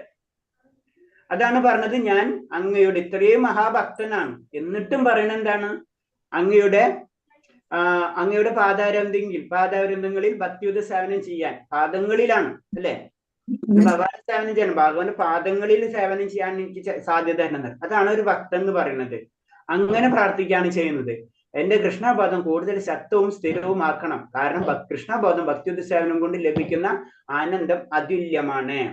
അപ്പൊ നമുക്ക് മനസ്സിലാവണം, നമ്മൾ എന്തിനാണ് ഭക്തി ചെയ്യണമെന്ന് ചോദിച്ചു കഴിഞ്ഞാൽ ആനന്ദത്തിന് വേണ്ടിയാണ്. പരിപൂർണമായ ആനന്ദം, അതാണ് നമ്മളെ ലക്ഷ്യം. കാരണം ഭഗവാൻ അല്ലെ, ഭഗവാന്റെ മുഖം കണ്ടാൽ അറിയാം, എല്ലാവർക്കും അറിയാം അല്ലെ, വളരെ സുന്ദരമായിട്ടുള്ളതും അതേപോലെ തന്നെ ആനന്ദം കാണുന്നതാണ് അല്ലെ, യാതൊരു ഇതുമില്ല. അദ്ദേഹം പറഞ്ഞിട്ടുണ്ടെന്ന് അറിയില്ല. ഭഗവാനായിട്ട് ജരാസന്ധനല്ലേ ഭഗവാനായിട്ട് 17 പ്രാവശ്യം യുദ്ധം ചെയ്യുന്നത് അല്ലെ. 18 പ്രാവശ്യം യുദ്ധം ചെയ്യുമ്പോള് അതേപോലെ തന്നെ ജരാസന്ധൻ ഒരു പ്രാവശ്യം യുദ്ധം ചെയ്യുന്ന സമയത്ത് ജരാസന്ധന്റെ തന്നെ ഒരു കൂട്ടുകാരനെ കൊണ്ടുവരുന്നുണ്ട് ഭഗവാനായിട്ട് എതിരെ യുദ്ധം ചെയ്യാൻ. അത് കേട്ടിട്ടുണ്ടോ ആ കഥ? കേട്ടിട്ടില്ലേ? കേട്ടിട്ടുണ്ട്. അപ്പൊ മാതാജി ഒന്ന് പറ, സത്യമാതാജി. അയ്യോ, ഞാൻ കേട്ടിട്ടില്ല. അത് കുഴപ്പമില്ല, അതേ പറഞ്ഞു. രൂപത്തിൽ ആക്ട് ചെയ്ത് എന്തൊക്കെയോ ഇരുമ്പ് കൊണ്ടുള്ള ചക്രം അങ്ങനെയൊക്കെ. അത് ജരാസന്ധനല്ല. ജരാസന്ധനല്ല, ജരാസന്ധന്റെ ഒരു സുഹൃത്ത്. സുഹൃത്ത് എന്താ പറഞ്ഞോ, കഥ പറഞ്ഞോ, കുഴപ്പമില്ല. ജസ്റ്റ് അങ്ങനെ എന്തോ കേട്ടിട്ടുണ്ട് പ്രഭുജി. എനിക്ക് അത്ര ഇതല്ല, കേട്ടിട്ടുണ്ട്, അത്രേ ഉള്ളൂ. കേട്ടിട്ടുണ്ട് അല്ലേ? കഥ അങ്ങനെ കാര്യമെങ്കിൽ ഇങ്ങനെയുള്ള ഒരു കഥ പറഞ്ഞിരിക്കും. നമുക്ക് കുഴപ്പമില്ല, നമുക്ക് തെറ്റ് പറ്റിയാലും നമുക്ക് വല്ല പരീക്ഷ ഒന്നും എഴുതാനില്ലല്ലോ രേഷ്മ, മനസ്സിലായി? അപ്പൊ ഞാൻ പറഞ്ഞ പോയിന്റ് എന്ന് പറഞ്ഞു കഴിഞ്ഞാല് ഭഗവാന്റെ ആനന്ദത്തിന്റെ പോയിന്റ് പറഞ്ഞു വന്നത് അല്ലെ. ഭഗവാന്റെ മുഖം, ഭഗവാൻ എന്ന് പറയുമ്പോൾ ആനന്ദാണ് ശരിക്കും അല്ലെ. സച്ചിദാനന്ദ വിഗ്രഹം എന്നാണ് പറഞ്ഞത്. എപ്പോഴും ആനന്ദാണ് ഭഗവാനിലുള്ളത്. അപ്പൊ അതിനെ കഥ പറഞ്ഞു കഴിഞ്ഞാൽ ജരാസന്ധൻ എന്തെങ്കിലും ഒരു യുദ്ധം നടക്കുന്ന സമയത്ത് ജരാസന്ധന്റെ ഒരു കൂട്ടുകാരനെ കൊണ്ടുവരാണ് ഭഗവാനായിട്ട് യുദ്ധം ചെയ്യുന്നത്. അപ്പൊ കൂട്ടുകാരൻ ജരാസന്ധനോട് ചോദിക്കുന്നുണ്ട്, കൃഷ്ണനെ കണ്ടാല് എങ്ങനെ ഇരിക്കും? കാരണം യുദ്ധം ചെയ്യണ ആരായിട്ടൊന്ന് മനസ്സിലാവണ്ടേ, എന്നാലേ യുദ്ധം ചെയ്യാം. ജരാസന്ധൻ പറയുന്നുണ്ട്, കാരണം ഇത്ര യുദ്ധത്തില് അല്ലെ, നമ്മൾ യുദ്ധം ചെയ്യുമ്പോഴാണ് നമുക്കൊക്കെ മുഖമൊക്കെ ചുമന്ന് ദേഷ്യം വന്ന് വലിയ പ്രശ്നമായിരിക്കും അല്ലെ, അത്ര ആയിരിക്കും, രജഗുണമായിരിക്കും. പക്ഷെ ഇതിന്റെ ഉള്ളിലും ഈ ഇത്രയും വലിയ യുദ്ധത്തിനുള്ളിൽ വളരെ ചിരിച്ച് വളരെ മന്ദസ്മിതത്തിന് ആരായിരിക്കുന്ന ആ വ്യക്തിയാണ് കൃഷ്ണൻ എന്ന് പറയുന്നത്. അതാണ് നമ്മളെ പഠിപ്പിക്കുന്നത്. അതാണ് ഭഗവാന്റെ രൂപത്തിൽ നിന്ന് തന്നെ നമ്മളെ ജീവിതം എങ്ങനെ ആക്കണമെന്ന് ഭഗവാൻ നമുക്ക് പഠിപ്പിച്ചു തരാണ്. അങ്ങനെയാണ് ജരാസന്ധൻ പറഞ്ഞു കൊടുക്കണം. അതാണ് ഭഗവാന്റെ രൂപം എന്ന് പറഞ്ഞത്. സച്ചിദാനന്ദ പൗണ്ഡ്രക വാസുദേവനാണ് വരുന്നത്. അത് തന്നെ പേര്. അപ്പൊ അത് തന്നെ നമുക്കറിയാം. ഭഗവാൻ എന്ന് പറയുമ്പോ ഭഗവാൻ എവിടെയാണെന്ന് ചോദിച്ചു കഴിഞ്ഞാൽ ഭഗവാൻ വൃന്ദാവനത്തിൽ തന്നെയാണ് അല്ലെ. പിന്നെ അല്ലാതും ഭഗവാന്റെ വിസ്താരങ്ങളാണ് ഓരോ സ്ഥലത്തേക്ക് പോണത്. നമ്മ ഭഗവാൻ ഇപ്പൊ എവിടെ പോണത്, മധുരയിൽ പോകുമ്പോഴും അവിടെ ഭഗവാന്റെ വിസ്തരണമാണ് പോണത്. ശരിക്കും ഒറിജിനലുള്ള കൃഷ്ണൻ അത് വൃന്ദാവന കൃഷ്ണനാണ്. ഓരോ സ്ഥലത്ത് ഭഗവാന്റെ ഇതാണ് പോണത്. അതുപോലെ തന്നെ മായാസീത, അതൊക്കെ നമുക്ക് അറിയാവുന്ന കഥ, അതിരിക്കൊന്നും കടക്കണില്ല. അപ്പോ ഇത് പറയണെന്ന് വെച്ച് കഴിഞ്ഞാൽ എന്താ പറയണത്, കൃഷ്ണാബോധം എന്ന് പറയുന്നത് ശരിക്കും എന്താണ്, ആനന്ദമാണ്. അതാണ് ഒരു ഭക്തൻ ആഗ്രഹിക്കുന്നത്. ഭഗവാനെ സേവിക്കുന്നതിലൂടെ ആനന്ദം ലഭിക്കും നമുക്ക്. അത് മാത്രം ചിന്തിക്കുന്ന ഒരു വ്യക്തിയാണ് ശരിക്കും ഭക്തൻ എന്ന് പറയുന്നത്. കൃഷ്ണബോധത്തോടെ നടത്തുന്ന ഭക്തിയുദ്ധസ്ഥാനത്തിൽ നിന്ന് മറ്റു പ്രവൃത്തിയിൽ നിന്ന് ലഭിക്കുന്ന അനുഭൂതികൾ പരാവാരം കൃഷ്ണബോധത്തിൽ നിന്ന് സിദ്ധിക്കുന്ന ഒരു തുള്ളി ആനന്ദത്തിനും എത്രയോ താഴെയാണ്. അപ്പൊ വേറൊരു പോയിന്റ് പറയുന്നത് വെച്ചാൽ കൃഷ്ണബോധം, ഭഗവാനിൽ ആശ്രിതം എടുത്ത് ഭഗവാന്റെ കാര്യങ്ങൾ ചെയ്യുമ്പോൾ നമുക്ക് കിട്ടുന്ന ആനന്ദം എന്ന് പറയുന്നത് ബാക്കിയുള്ള ആനന്ദത്തിനെ വെച്ച് കമ്പയർ ചെയ്യാൻ പറ്റില്ല. അതാണ്, അത്രയും വ്യത്യാസമാണ് നടക്കും. കടലും ഒരു തുള്ളി വെള്ളവും പോലെ നമുക്ക് അതിനെ കമ്പയർ ചെയ്യാം. അപ്പൊ അങ്ങനെ ലഭിക്കുന്ന അതീന്ദ്രവും അളവറ്റതുമാണ്. ഇതേപോലെയുള്ള ദിവ്യാനന്ദം മറ്റൊന്നിൽ നിന്നും കിട്ടുകയില്ല. അപ്പൊ ഭഗവാനെ സേവിക്കുന്നതിലൂടെ, ഭഗവാന്റെ കാര്യങ്ങൾ ചെയ്യുന്നതിലൂടെ അല്ലെ, ഭഗവാൻ ഒരു കാര്യം ആവശ്യമില്ല അല്ലെ. സത്യം പറഞ്ഞ ഭഗവാൻ എന്തിനാ, ഒന്നിന്റെ ആവശ്യമില്ല അല്ലെ. പിന്നെ നമ്മൾ എന്തിനാണ് ഭഗവാന് കാര്യങ്ങളൊക്കെ ചെയ്യണ, നമുക്ക് കിട്ടുന്ന ഭഗവാനെ കീർത്തിക്കാന്ന് പറയുന്നുണ്ട. നമുക്ക് കിട്ടുന്ന ആനന്ദം കിട്ടാൻ വേണ്ടിയിട്ടാണ്. നമുക്ക് കിട്ടുന്ന ആനന്ദം ഭഗവാനിലൂടെയാണ്. ഭഗവാനില് അപ്പൊ എന്താണ് നമ്മൾ അവിടെ അർപ്പിച്ച് ചെയ്യുക, ഭഗവാനിൽ അർപ്പിച്ച് ചെയ്യുമ്പോൾ നമുക്കൊരു ആനന്ദം കിട്ടും. ആ ആനന്ദം നമുക്ക് ഭഗവാനിൽ അർപ്പിച്ച് ചെയ്യുമ്പോൾ നമുക്കൊരു ആനന്ദം കിട്ടുന്നുണ്ട് അല്ലെ. അപ്പൊ നമ്മൾ അവിടെ എന്താ കൈമാറ്റം ചെയ്യപ്പെടുന്നത്, ശരിക്കും പറഞ്ഞ സ്നേഹമാണ് അല്ലെ. അല്ലെ, ശരിക്കും സ്നേഹം. അതിന് വേറെ രീതി പറഞ്ഞു കഴിഞ്ഞാൽ നമ്മളൊരു മകനാ മകളാ, നമ്മൾക്ക് ഇന്ന് പൈസ വാങ്ങിച്ചിട്ടായിരിക്കും അവരെ കാര്യങ്ങൾ ഇനീഷ്യൽ സ്റ്റേജിൽ ചെയ്യണം, ജോലി കിട്ടണവരെ അല്ലെ. നമ്മൾക്ക് ഇന്ന് പോക്കറ്റിൽ നിന്നൊക്കെ പൈസ വാങ്ങിച്ചിട്ട് അവർ കാര്യം, പക്ഷെ എന്നാൽ അവരെന്ത് ചെയ്യാ, ചിലപ്പോ അതിൽ നിന്നൊരു പൈസ എടുത്തിട്ട് നമുക്ക് എന്തെങ്കിലും വാങ്ങിച്ചുകൊണ്ട് തരും അല്ലെ. നമുക്ക് സന്തോഷം, നമുക്ക് കിട്ടുന്ന സന്തോഷവും അവർക്ക് കിട്ടുന്ന സന്തോഷം അല്ലെ. നമുക്ക് അതിന്റെ ആവശ്യമില്ല, കാരണം നമ്മുടെ കയ്യിൽ പോക്കറ്റിൽ പൈസ ഉണ്ട്, നമുക്ക് അടുത്ത് വാങ്ങിച്ചാൽ മതി. നമ്മളൊക്കെന്ന് തന്നെയാണ് പൈസ വാങ്ങിച്ചുകൊണ്ട് പോയിട്ട് അവര് നമുക്ക് വേണ്ടി ചെയ്യുന്നത്. ഇതാണ് ഭക്തനും ഭഗവാനും തമ്മിലുള്ള ഇത് കണക്ഷൻ. ഇതാണ് സ്നേഹ കൈമാറ്റം എന്ന് പറയുന്നത്. ഭഗവാന്റെ എല്ലാതെങ്കിലും ഉണ്ട്, നമ്മൾ ഭഗവാന്റെ നിന്നാണ് എല്ലാതും എടുക്കുന്നത്. പക്ഷെ എന്താണ്, തിരിച്ച് ഭഗവാനോടുള്ള സ്നേഹം കാരണം കൊണ്ട് അത് ഭഗവാന് കൊണ്ട് നമുക്ക് കൊടുക്കും. ഇതാണ് ആനന്ദം എന്ന് പറയുന്നത് അല്ലെ. അപ്പൊ നമ്മളെ രീതി ചെന്ന ഒരു മകനോ മകളോ ആരാണെങ്കിലും നമ്മളെ തമ്മിൽ ചെയ്യുമ്പോൾ ആ സ്നേഹ കൈമാറ്റം വരുമ്പോൾ നമുക്ക് ഒന്നും കൂടെ അവരായിട്ടുള്ള അറ്റാച്ച്മെന്റ് കൂടും അല്ലെ? ജനറൽ ആയിട്ടുള്ള കാര്യം അല്ലെ? ഇത് തന്നെയാണ്. അതാണ് ഭഗവാൻ എപ്പോഴും ഭക്തന്മാരോട് അറ്റാച്ച്മെന്റ് ഉണ്ടാവുന്നത്. അതിന്റെ അർത്ഥം മറ്റുള്ളവർ ഇപ്പൊ നമുക്ക് വേറെ കുട്ടികൾ ഉണ്ടെന്ന് വെക്കാം, എക്സാമ്പിൾ 2-3 കുട്ടികളുണ്ട്, നമുക്ക് ബാക്കി എല്ലാവരോടും ഇഷ്ടക്കുറവൊന്നുമില്ല. പക്ഷെ അങ്ങനെ ചെയ്യുന്നവരോട് നമുക്ക് എന്താണ് ഒരു അറ്റാച്ച്മെന്റ് നമ്മുടെ ഉള്ളിൽ നിൽക്കും അല്ലെ? സ്നേഹം കൂടും. സ്നേഹം കൂടും.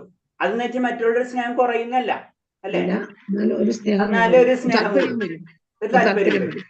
ഇതാണ് ഭഗവാൻ എല്ലാവരോടും ഒരുപോലെയാണ്. കാരണം എല്ലാവരും ഭഗവാന്റെ മക്കളാണ് അല്ലെ? പക്ഷെ എന്താണ് ഭക്തന്മാരോട് അറ്റാച്ച്മെന്റ് ഉണ്ടാവേണ്ട കാരണം ഇതാണ്. നമ്മള് ആ സ്നേഹം പ്രകടിപ്പിക്കും ആരെടുത്ത്? ഭഗവാനായിട്ട്. ഭക്തന്മാരെപ്പോഴും എന്ത് കാര്യം കിട്ടിയാലും അല്ലെ? ഒരു ചെറിയ കുട്ടി നമുക്ക് മകൾ ആരും കൊണ്ട് എന്ത് ചെയ്യണം നമ്മളോട് ചോദിച്ച എല്ലാ കാര്യങ്ങളും ചെയ്യുമ്പോഴെന്നാണ് അവനോട് അറ്റാച്ച്മെന്റ് നമുക്ക് കൂടും അല്ലെ? അവന് വേണ്ടി എല്ലാതും ചെയ്യാൻ നോക്കും. അതിന്റെ അർത്ഥം മറ്റുള്ളവരോട് ദേഷ്യമോ കുറവൊന്നുമല്ല, അവരോട് അതേപോലെ നിൽക്കുന്നുണ്ടാവും. മനസ്സിലായേ? ഇത് തന്നെയാണ് ഭഗവാൻ എല്ലാവരോടും ഒരേപോലെ എന്ന് പറയുന്നതിന്റെ കാര്യം. പക്ഷെ എന്താണ് ഭക്തന്മാരോട് അറ്റാച്ച്. അതാണ് പറഞ്ഞ ഭക്തന്മാരുടെ ഉള്ളിലാണ് എൻ്റെ ഉള്ളിലാണ് ഭക്തന്മാരെന്ന് പറയുന്നതിന്റെ കാരണം. അപ്പൊ ആ ഒരു ആനന്ദാണ് നമ്മൾ സ്നേഹ കൈമാറ്റത്തിന്റെ ആനന്ദമാണ് ഭഗവാനായിട്ട് നമ്മൾ നടത്തുന്നത്. അതാണ് ഇതിൽ പറയുന്നത്. അതിനായ ആനന്ദം എന്ന് പറഞ്ഞത് ദിവ്യമായ ആനന്ദം മറ്റൊന്നും നിന്നും കിട്ടുകയില്ല. ഭക്തിയുത സേവനം നടത്തുന്ന ആൾക്ക് മതബോധം, സാമ്പത്തിക പുരോഗതി, ഐന്ദ്രിയ സംതൃപ്തി, എന്തിന് മോശം പോലും പകർന്നു തരുന്ന മറ്റ് സിദ്ധികളെ ചവിട്ടിത്തെറിപ്പിക്കാൻ കഴിയും. ഭക്തിയുത സേവനം ചെയ്തു കഴിഞ്ഞാൽ, ഭക്തിയിലേക്ക് ആനന്ദം കിട്ടിക്കഴിഞ്ഞാൽ വേറൊരു ആനന്ദത്തിനോ വേറൊരു സുഖത്തിനോ അവിടെ സ്ഥാനമില്ല. നാരദ പഞ്ചതത്രം ഇങ്ങനെ ഇപ്രകാരം പറയുന്നു: ഭക്തിയുത സേവനത്തിന്റെ അല്പമെങ്കിലും പുരോഗതി കൈവരിച്ചയാൾ അനുശാസനങ്ങളിൽ നിന്നോ സാമ്പത്തിക പുരോഗതിയിൽ നിന്നോ ഐന്ദ്രിയ സമ്പ്രത്തിൽ നിന്ന് 5 തരം മുക്തിയിൽ നിന്ന് ലഭിക്കുന്ന സുഖം ആഗ്രഹിക്കുന്നില്ല. അപ്പൊ വീണ്ടും പല ഗ്രന്ഥങ്ങളെ കോട്ട് ചെയ്ത് പറഞ്ഞുകൊണ്ടിരിക്കുകയാണ്. നാരദ പഞ്ചരാത്രത്തിൽ ഇങ്ങനെ പറഞ്ഞിട്ടുണ്ട് എന്ന് പറഞ്ഞു. സിമ്പിൾ ആണ്. ഇതേപോലെ തന്നെ ഭക്തിയുദ്ധ സേവനത്തില് അല്പമെങ്കിലും പുരോഗമിച്ചു എന്ന് പറയുന്നത്. അപ്പൊ അതിന്റെ രസം അത്രയുണ്ട് എന്ന് നമുക്ക് പറഞ്ഞു തരുന്നു. കുറച്ചെങ്കിലും പുരോഗമിച്ച വ്യക്തികൾ, അവര് മതങ്ങൾ അനുശാസിക്കുന്നത്, ഇപ്പൊ നമ്മളെ രീതിയില് നമുക്കറിയാം ചതുർവർണ്ണങ്ങളും ചതുരാശ്രമങ്ങളും ഉണ്ടെന്നറിയാം അല്ലെ? ചതുരാശ്രമങ്ങൾ ഏതൊക്കെയാണ്?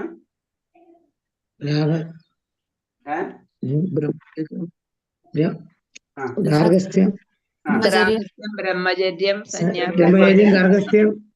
വാനപ്രസ്ഥം, സന്യാസം. ബ്രഹ്മചര്യം, ഗൃഹസ്ഥ്യം, വാനപ്രസ്ഥം, സന്യാസം അല്ലെ? ഇങ്ങനെ 4 തരം ഉണ്ട്. അതാണ് നമ്മള് ചതുർ ആശ്രമങ്ങൾ എന്ന് പറയുന്നത് അല്ലെ? ഈ ആശ്രമത്തിൽ നമ്മ കേട്ടിട്ടുള്ള ആശ്രമം ഏതാണ്? ശരിക്കും നമ്മള് ഗൃഹാശ്രമം എന്ന് പറഞ്ഞാലും നമ്മൾ ഗൃഹസ്ഥരല്ല. എന്താ കാര്യം? അത് നമ്മള് ഗൃഹസ്ഥർ എന്ന് പറയും. പക്ഷെ ഗൃഹസ്ഥർ എന്ന് പറയുന്നതിനും ചില കാര്യങ്ങളൊക്കെ നമ്മൾ ചെയ്യണം. നമ്മള് ഗൃഹദേമിയാണ്. അതെന്ന് വെച്ച് കഴിഞ്ഞാൽ നമ്മൾ എന്താ ചെയ്യണത്? നമ്മളെ അച്ഛൻ, നമ്മളെ അമ്മ, നമ്മളെ സുഖം, നമ്മളെ ചേട്ടൻ ചേച്ചി, നമ്മളെ സ്വത്ത്, ഇതായിട്ടാണ് നമ്മൾ പോണത്. ഗൃഹസ്ഥം എന്ന് പറയുമ്പോള് അതില് ഭഗവാനായിട്ട് ബന്ധം വരുന്നു. ഭഗവാനായിട്ട് ബന്ധമില്ലാത്തടത്തോളം കാലം നമ്മൾ ഗൃഹസ്ഥരും അല്ല. നമ്മൾ ഉയർന്ന സന്യാസികൾ, ഋഷിമാര് അല്ലെ? അവരും വിവാഹം ചെയ്ത് ജീവിക്കുന്നവരാണ്. നമുക്ക് പുരാണങ്ങൾ കാണുമ്പോഴേ അറിയാം. ഇപ്പൊ നമ്മിപ്പോ പറഞ്ഞത് കർദമുനി അല്ലെ? ഇത് എങ്ങനാ എന്താ പറയാ, എല്ലാ മുനിമാരൊക്കെ ശ്രദ്ധിച്ചാൽ അറിയാം. ദേവഹൂതി, കർദമുനി, ദേവഹൂതി. അപ്പൊ ഏത് നോക്കിക്കഴിഞ്ഞാൽ അവർ ഗൃഹസ്ഥമാണ്. പക്ഷെ എന്താണ്? അവർ ആത്മീയത ഉണ്ട് അതിൽ കൂടെ. ആത്മീയത ഫസ്റ്റ്, ഗൃഹസ്ഥൻ സെക്കൻഡ്. അതായത് ജീവിതം, ലൗകിക ജീവിതം രണ്ടാമത്. അതാണ് ശരിക്കും ഗൃഹസ്ഥൻ എന്ന് പറയുന്നത്. ഒരു ഗൃഹസ്ഥന്റെ ഡ്യൂട്ടി നമ്മളോട് സ്പെസിഫൈ ചെയ്ത് പറയുന്നുണ്ട്. സന്യാസിയെ നോക്കേണ്ടത് ഗൃഹസ്ഥന്റെ ഡ്യൂട്ടിയാണ് അല്ലെ? ഒരു സന്യാസിവര്യനെ ശ്രദ്ധിക്കേണ്ടത്, കാരണം അല്ലെങ്കിൽ ബ്രഹ്മചര്യനെ, ഒരു ബ്രഹ്മചര്യ എടുത്തു കഴിഞ്ഞാൽ നമ്മള് ഇനീഷ്യലായിട്ട് നമ്മള് ഒരു വിദ്യാഭ്യാസത്തിന് പോകുമ്പോൾ നമുക്ക് കാറ്റഗറി തിരിക്കുക അവിടുന്ന്. ശരിക്കും പറയാം, നമ്മൾ വിദ്യാഭ്യാസം കഴിഞ്ഞു കഴിഞ്ഞാൽ നിനക്ക് വേണമെങ്കിൽ ബ്രഹ്മചര്യം എടുക്കാം, നിനക്ക് വേണമെങ്കിൽ ഗൃഹസ്ഥ എടുക്കാം. എല്ലാ കാര്യങ്ങളും പഠിപ്പിക്കും. ആത്മീയമായിട്ടുള്ള കാര്യങ്ങളും പഠിക്കും, ഭൗതികമായിട്ടുള്ള കാര്യങ്ങളും പഠിപ്പിക്കും. അപ്പൊ ഒരു വ്യക്തിക്ക് തീരുമാനിക്കണേ ഞാൻ ഗൃഹസ്ഥനാവാം, ഓക്കെ, ഗൃഹസ്ഥത്തിൽ കിടക്കാം. ഒരു വ്യക്തി ചിന്തിക്കണേ ഞാൻ ബ്രഹ്മചര്യമാണ്, അപ്പൊ ബ്രഹ്മചര്യത്തിൽ കിടക്കാം. അപ്പൊ ബ്രഹ്മചര്യം കടന്ന വ്യക്തി തീർച്ചയായിട്ടും പിന്നെന്താണ് അങ്ങനത്തെ കാര്യങ്ങളാണ് ചെയ്യുക. അതാണ് ബ്രാഹ്മണരെ ചിന്താഗതി എന്ന് വെച്ച് കഴിഞ്ഞാൽ അവര് ശാസ്ത്രങ്ങൾ പഠിക്കുക, ആത്മസാക്ഷാത്കാരം നേടാം, അത് ഗൃഹസ്ഥർക്ക് പറഞ്ഞു കൊടുക്കാം. അതാണ് ഒരു ബ്രാഹ്മണന്റെ ഡ്യൂട്ടി. ഗൃഹസ്ഥന്റെ ഡ്യൂട്ടി എന്താണ്? ആ ബ്രാഹ്മണന് വേണ്ടിയിട്ടുള്ള കാര്യങ്ങൾ ചെയ്യുക, അല്ലെങ്കിൽ ബ്രാഹ്മണന് ആര് കൊടുക്കാം. ഇതാണ് ആ സിസ്റ്റം. പക്ഷെ നമ്മൾ ഇപ്പോഴെങ്ങനെ ചെയ്യുന്നത്? നമ്മളൊരു ആചാര്യനെ കണ്ടു കഴിഞ്ഞാൽ നമ്മൾ ചിലപ്പോ പിന്തിരിഞ്ഞ് നടക്കും, അല്ലേ? കാരണം എന്ന് വെച്ച് കഴിഞ്ഞാല് അതാണ് നമ്മള് ഗൃഹദേമി എന്ന് പറയുന്നത്. കാരണം നമ്മൾ നമ്മുടെ കാര്യം മാത്രമേ ഉള്ളൂ. അപ്പൊ എന്താണ്? ഇതൊക്കെ തിരിയും. അപ്പൊ കുറച്ച് കഴിയുമ്പോൾ ബ്രഹ്മചാരി നിൽക്കും, അവരും ഗൃഹസ്ഥലത്തേക്ക് കൊണ്ട് കിടക്കും. അപ്പൊ എന്താണ്? നമുക്ക് അതായത് സമൂഹത്തില് ഇതെല്ലാം നശിച്ചു പോകും. അതാണ് അങ്ങനത്തെ ഒരു അവസ്ഥയിലേക്ക് നമ്മൾ എത്തിക്കഴിഞ്ഞു. അത് കാരണം കൊണ്ടാണ് ചൈതന്യമാവ് പറയുന്നത് ഇനി നമ്മളെ അവസ്ഥ നമ്മളെ ഐസിയുല് എടുക്കുന്ന അവസ്ഥയായി കഴിഞ്ഞു എന്നാ പറയുന്നത്. ആത്മീയ ലെവലിൽ നമ്മുടെ ഐസിയുലാണ് ഇപ്പൊ. അപ്പൊ അല്ലെങ്കിൽ നമുക്ക് വിറ്റാമിൻ ടാബ്ലറ്റ്സ് ഒക്കെ കഴിച്ചാൽ മതിയായിരുന്നു. ഇപ്പൊ അതൊന്നും പറ്റാത്ത അവസ്ഥ ഐസിയുലാണ്. അത് കാരണം കൊണ്ട് നമുക്ക് ചെയ്യാൻ പറ്റുന്ന ഒരേ ഒരു കാര്യം എന്ന് പറഞ്ഞാൽ മഹാമന്ത്രം ജപിക്കുക എന്ന് പറഞ്ഞാൽ അത് ശ്വാസം എടുക്കാന്ന് മാത്രമേ ഉള്ളൂ. ആ അവസ്ഥയിലാണ് നമ്മളിപ്പോഴും. അപ്പൊ അങ്ങനെ പിന്നെ നമ്മൾ ഇങ്ങനെ മാറി മാറി വരുമ്പോൾ അത് നമ്മളെ മാലിന്യങ്ങൾ, നമ്മളെ അസുഖങ്ങൾ മാറ്റി വരുമ്പോൾ പിന്നെ നമ്മൾ റീകണ്ടീഷൻ ആവും. അപ്പൊ നമുക്ക് പല കാര്യങ്ങളും നമുക്ക് അനുഭവപ്പെടാൻ തുടങ്ങും.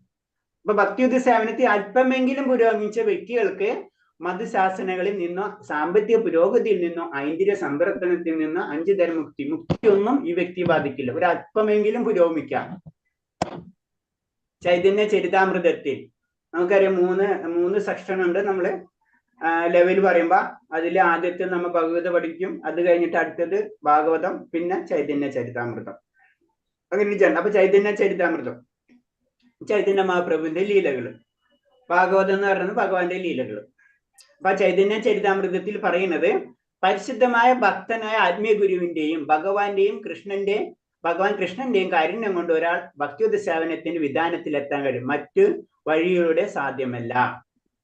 അപ്പൊ നമുക്കത് സിമ്പിൾ ആയിട്ട് അറിയാം, അല്ലാണ്ട് തന്നെ നമുക്കറിയാം, അല്ലെ? 3 കാര്യമാണ്: ഗുരു, സാധു, ശാസ്ത്ര, അല്ലെ? ഗുരുവില്ലാതെ നമുക്കൊരിക്കലും ഭക്തിയിലേക്ക് ഉയരാൻ കഴിയില്ല. പ്ലസ് ഭഗവാന്റെ കാരുണ്യവും, അല്ലെ?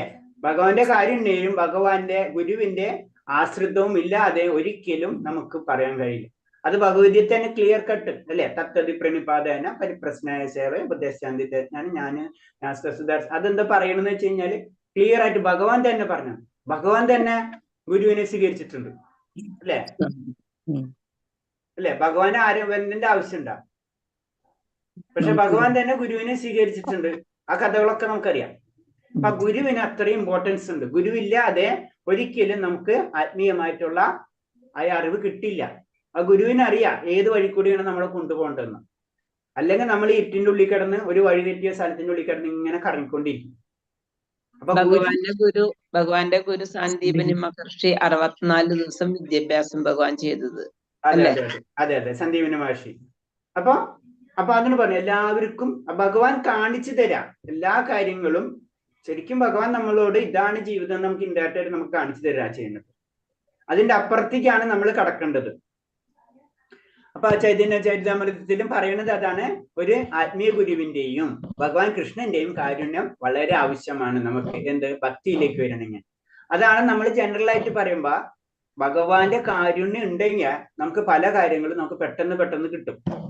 നമ്മ അതിൻ്റെ ഉള്ളുകൊണ്ട് നമ്മൾ ഭഗവാനെ വിളിച്ചു കഴിഞ്ഞാൽ തീർച്ചയായിട്ടും വളരെ സിമ്പിൾ ആയിട്ടാണ്. ആരുമില്ലാത്തവർക്ക് ആരുണ്ടാവാം? പഴഞ്ചൊല്ലില്ല, ആരുമില്ലാത്തവർക്ക് ഭഗവാനുണ്ട്. ഭഗവാനുണ്ടാവും.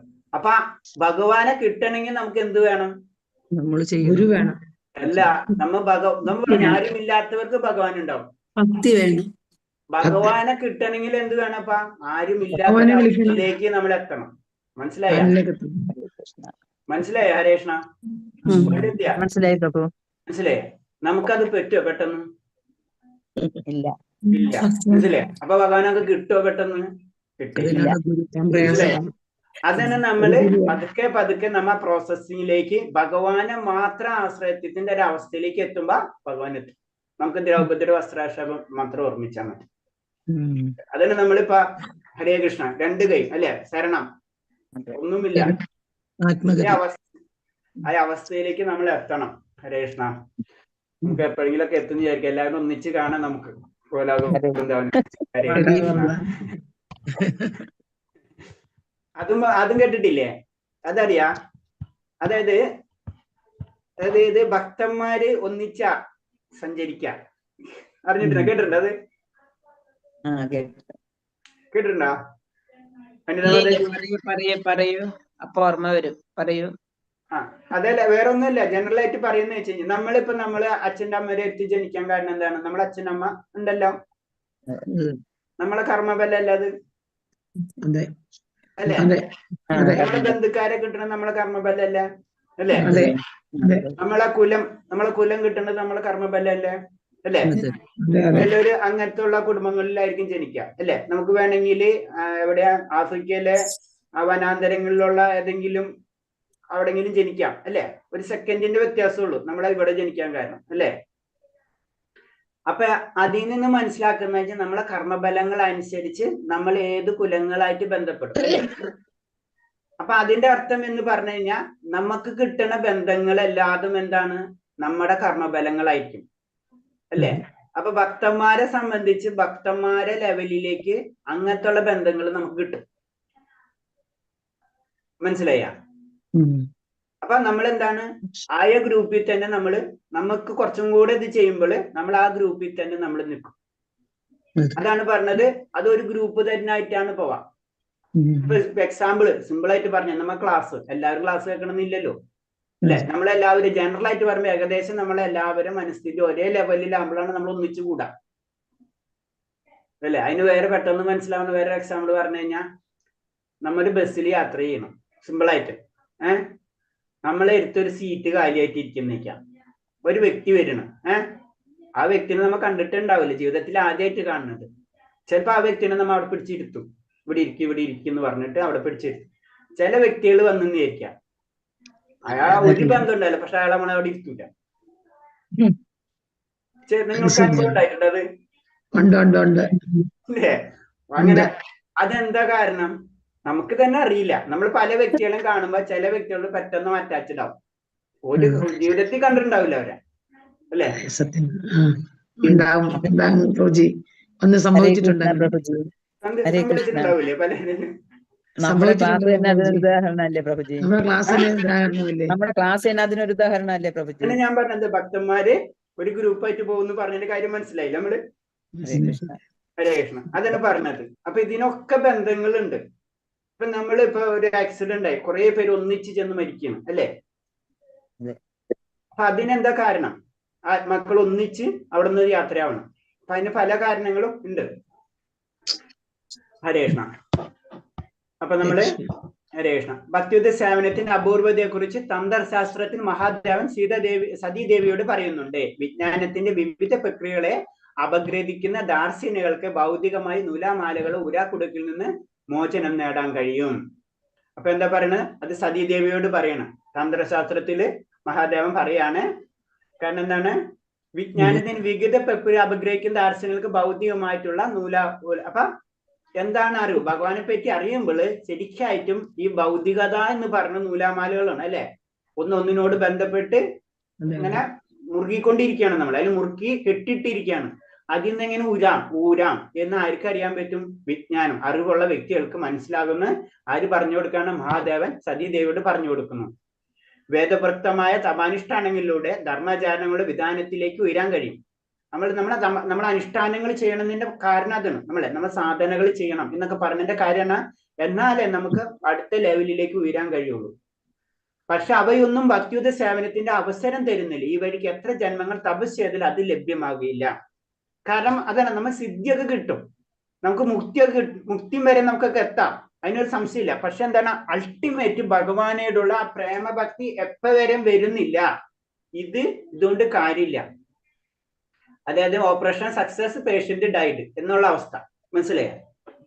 ശരിക്കും ആ അവസ്ഥയാണ് പറഞ്ഞത്. ഈ അനുഷ്ഠാനങ്ങളെല്ലാം ചെയ്യുന്നത് ഭക്തിക്ക് വേണ്ടിയാണ്. എന്നിട്ട് ഭക്തി കിട്ടില്ല എന്ന് വെച്ച് കഴിഞ്ഞാൽ നമുക്കറിയാം, പല നമ്മളെ കുടുംബങ്ങളിൽ കാണാം, ഭയങ്കര ആചാര്യപ്രിയര് കാണാം. ഇതിങ്ങനെ നടക്കണം, ഇതിങ്ങനെ നടക്കണം, ഇത് എന്തിനാ നടക്കണം അറിയില്ല, പക്ഷെ അത് അങ്ങനെ ചെയ്യാൻ പാടുള്ളൂ. മനസ്സിലായേ? ഇതിനൊരു റിസൾട്ട്. അപ്പൊ നമ്മളെപ്പോഴും റിസൾട്ട് ഓറിയന്റഡ് ആയിരിക്കും പറയും. അതായത് നമ്മൾ ഒരു കാര്യം ചെയ്യുന്നത് ഭക്തിക്ക് വേണ്ടി ആയിരിക്കണം. അതാണ് ചുരുക്കി പറഞ്ഞു തരുന്നത്. എല്ലാ കാര്യങ്ങളും ഭക്തിക്ക് വേണ്ടിയിട്ടുള്ള കാര്യങ്ങളാണ്. ഭക്തിയുടെ സേവനങ്ങൾ എന്ന് പറഞ്ഞാലും ഭക്തിക്ക് വേണ്ടിയിട്ടാണ് നമ്മൾ അത് ചെയ്യേണ്ടത്. ചൈതന്യ മഹാപ്രഭു പറഞ്ഞിട്ടുള്ള 3 കാര്യങ്ങൾ എപ്പോഴും നമ്മൾ മനസ്സിലുണ്ടാവണം. 1 എന്ന് പറയുന്നത് നാമജപം, 2 എന്ന് പറയുന്നത് നമ്മളെ പ്രസാദം, 3 എന്ന് പറയുന്നത് ഭക്തിയുത സേവനം. ഈ ഭക്തിയുത സേവനങ്ങൾ ചെയ്യുന്നത് എന്തിനാണ്? ഭക്തി ഉയർത്താൻ വേണ്ടിയാണ്. അപ്പൊ അതാണ് പറഞ്ഞത്. അപ്പൊ ഈ വഴിക്ക് ജന്മങ്ങൾ തപസ് ചെയ്താലും വിജ്ഞാനം കിട്ടി. ഞാൻ വലിയ എല്ലാ സംസ്കൃതത്തിലെ എല്ലാ ശ്ലോകങ്ങളും ഞാൻ പഠിച്ചു വെച്ചിട്ടുണ്ട്, ബൈഹാട്ട് ആരെടുത്ത് എപ്പോഴും പറയാം എന്ന് പറഞ്ഞു കഴിഞ്ഞാൽ നമ്മൾ ഭക്തനായിക്കൊള്ളുന്നില്ല. അതാണ് നമ്മൾ ഭാഗവത സപ്താഹം ചെയ്യുന്നത് നല്ലതാണ്, പക്ഷെ ഭക്തരിൽ നിന്ന് തന്നെ നമ്മൾ കേൾക്കാൻ ശ്രമിക്കണം എന്ന് പറയുന്നത്. അതൊരു ബിസിനസ് ആക്കിക്കൊണ്ട് നടന്നു കഴിഞ്ഞാൽ അത് വലിയ കാര്യമില്ല. ആ ഭക്തനും ആ വ്യക്തിക്കും കാര്യമില്ല, മറ്റുള്ളവർക്കും കാര്യമില്ല. കാരണം എന്താണ്? നമ്മുടെ അവബോധം, നമ്മൾ അതും പറയുന്നുണ്ട്. കാരണം നമ്മൾ ഭഗവാന്റെ കഥകള്, ഒറിജിനൽ കഥകൾ തന്നെ കേൾക്കാം. അതിനോട് മിക്സ് ചെയ്തിട്ടുള്ള കഥ നമുക്ക് കേൾക്കേണ്ട ആവശ്യമില്ല. നമുക്ക് അല്ലാണ്ട് തന്നെ ഒറിജിനൽ കഥകൾ ഇഷ്ടത്തിനുണ്ട്. ഒറിജിനൽ ഭഗവാന്റെ കീർത്തനങ്ങൾ ഇഷ്ടത്തിനുണ്ട്. നമ്മൾ ഡ്യൂപ്ലിക്കേറ്റ് കീർത്തനങ്ങൾ എന്തിനാ കേൾക്കുന്നത്? ആ ചെയ്ത വ്യക്തിയുടെ അവബോധം നമ്മളിലേക്ക് വരുന്ന പറയുന്നത്. ഇവൻ ഭഗവാന്റെ രൂപം, അതായത് നമ്മൾ ഭഗവാന്റെ ഫോട്ടോ വെക്കുന്നത് തന്നെ, അത് ഒറിജിനൽ ഭഗവാന്റെ ഫോട്ടോ തന്നെ. ഫോട്ടോ എന്ന് പറഞ്ഞാൽ ഇപ്പൊ ക്ഷേത്രത്തിന്റെ ഫോട്ടോ വെക്കണം എന്നാ പറയാം. അങ്ങനെയാണ്. അപ്പൊ ഒരു വ്യക്തി ഏതെങ്കിലും ഒക്കെ വരച്ച് ഭഗവാന്റെ രൂപമൊക്കെ വരച്ച് ആ വ്യക്തിയെ പൈസ കിട്ടാൻ വേണ്ടിയായിരിക്കും അത് ചെയ്യുന്നത്. അത് നമ്മൾ ഉപയോഗിക്കാൻ പാടില്ല എന്നാ പറയുന്നത്. അങ്ങനെ കുറെ കാര്യങ്ങൾ നമ്മൾ ശ്രദ്ധിക്കണം. പക്ഷെ നമ്മൾ മെയിൻ ആയിട്ട് അത്ര ഒന്നും നമ്മളിപ്പോ ഡീറ്റെയിൽ ആയിട്ട് പോയില്ലെങ്കിലും ഭഗവാന്റെ നാമം ജപിക്കാം നമ്മൾ. അതെന്ന് പറഞ്ഞതൊക്കെ പ്രശ്നങ്ങളിലേക്ക്, അതായത് അതൊന്നും നമ്മളെ ലക്ഷ്യം അതൊന്നുമല്ല, ഭക്തിയാണ്. അതിനു വേണ്ടി നമുക്ക് ഏത് മാർഗങ്ങളും ഉപയോഗിക്കാം. അപ്പൊ അത് ഏറ്റവും നല്ല രീതിയിൽ ഉപയോഗിക്കുന്ന അത്രയും നമ്മൾ ഉയർന്നുകൊണ്ടേയിരിക്കും. എത്രയെന്ന് 34ാമത്തെ പേജ് കേട്ടോ ഹരേഷ്ണ. 42ാമത്തെ പേജ് എടുക്കാം നമുക്ക്. 42ാമത്തെ സ്ലൈഡ് ഹരേഷ്ണ. അപ്പൊ ഇന്ന് നമ്മൾ മെയിൻ ആയിട്ട് സംസാരിച്ചത് മുക്തിനെ, സോറി, സിദ്ധികളെ പറ്റിയാണ് മെയിൻ ആയിട്ട് നമ്മൾ ഇന്ന് സംസാരിച്ചത്. 8 തരം സിദ്ധികളെ പറ്റി പറഞ്ഞു. പിന്നെ ലാസ്റ്റ് പറഞ്ഞു വന്നത് ആ ഭക്തി തന്നെയാണ് നമുക്ക് വേണ്ടതെന്നുള്ള കാര്യങ്ങളാണ് നമ്മൾ പറഞ്ഞത്. പിന്നെ വേറെ എന്തെങ്കിലും സംശയങ്ങള്?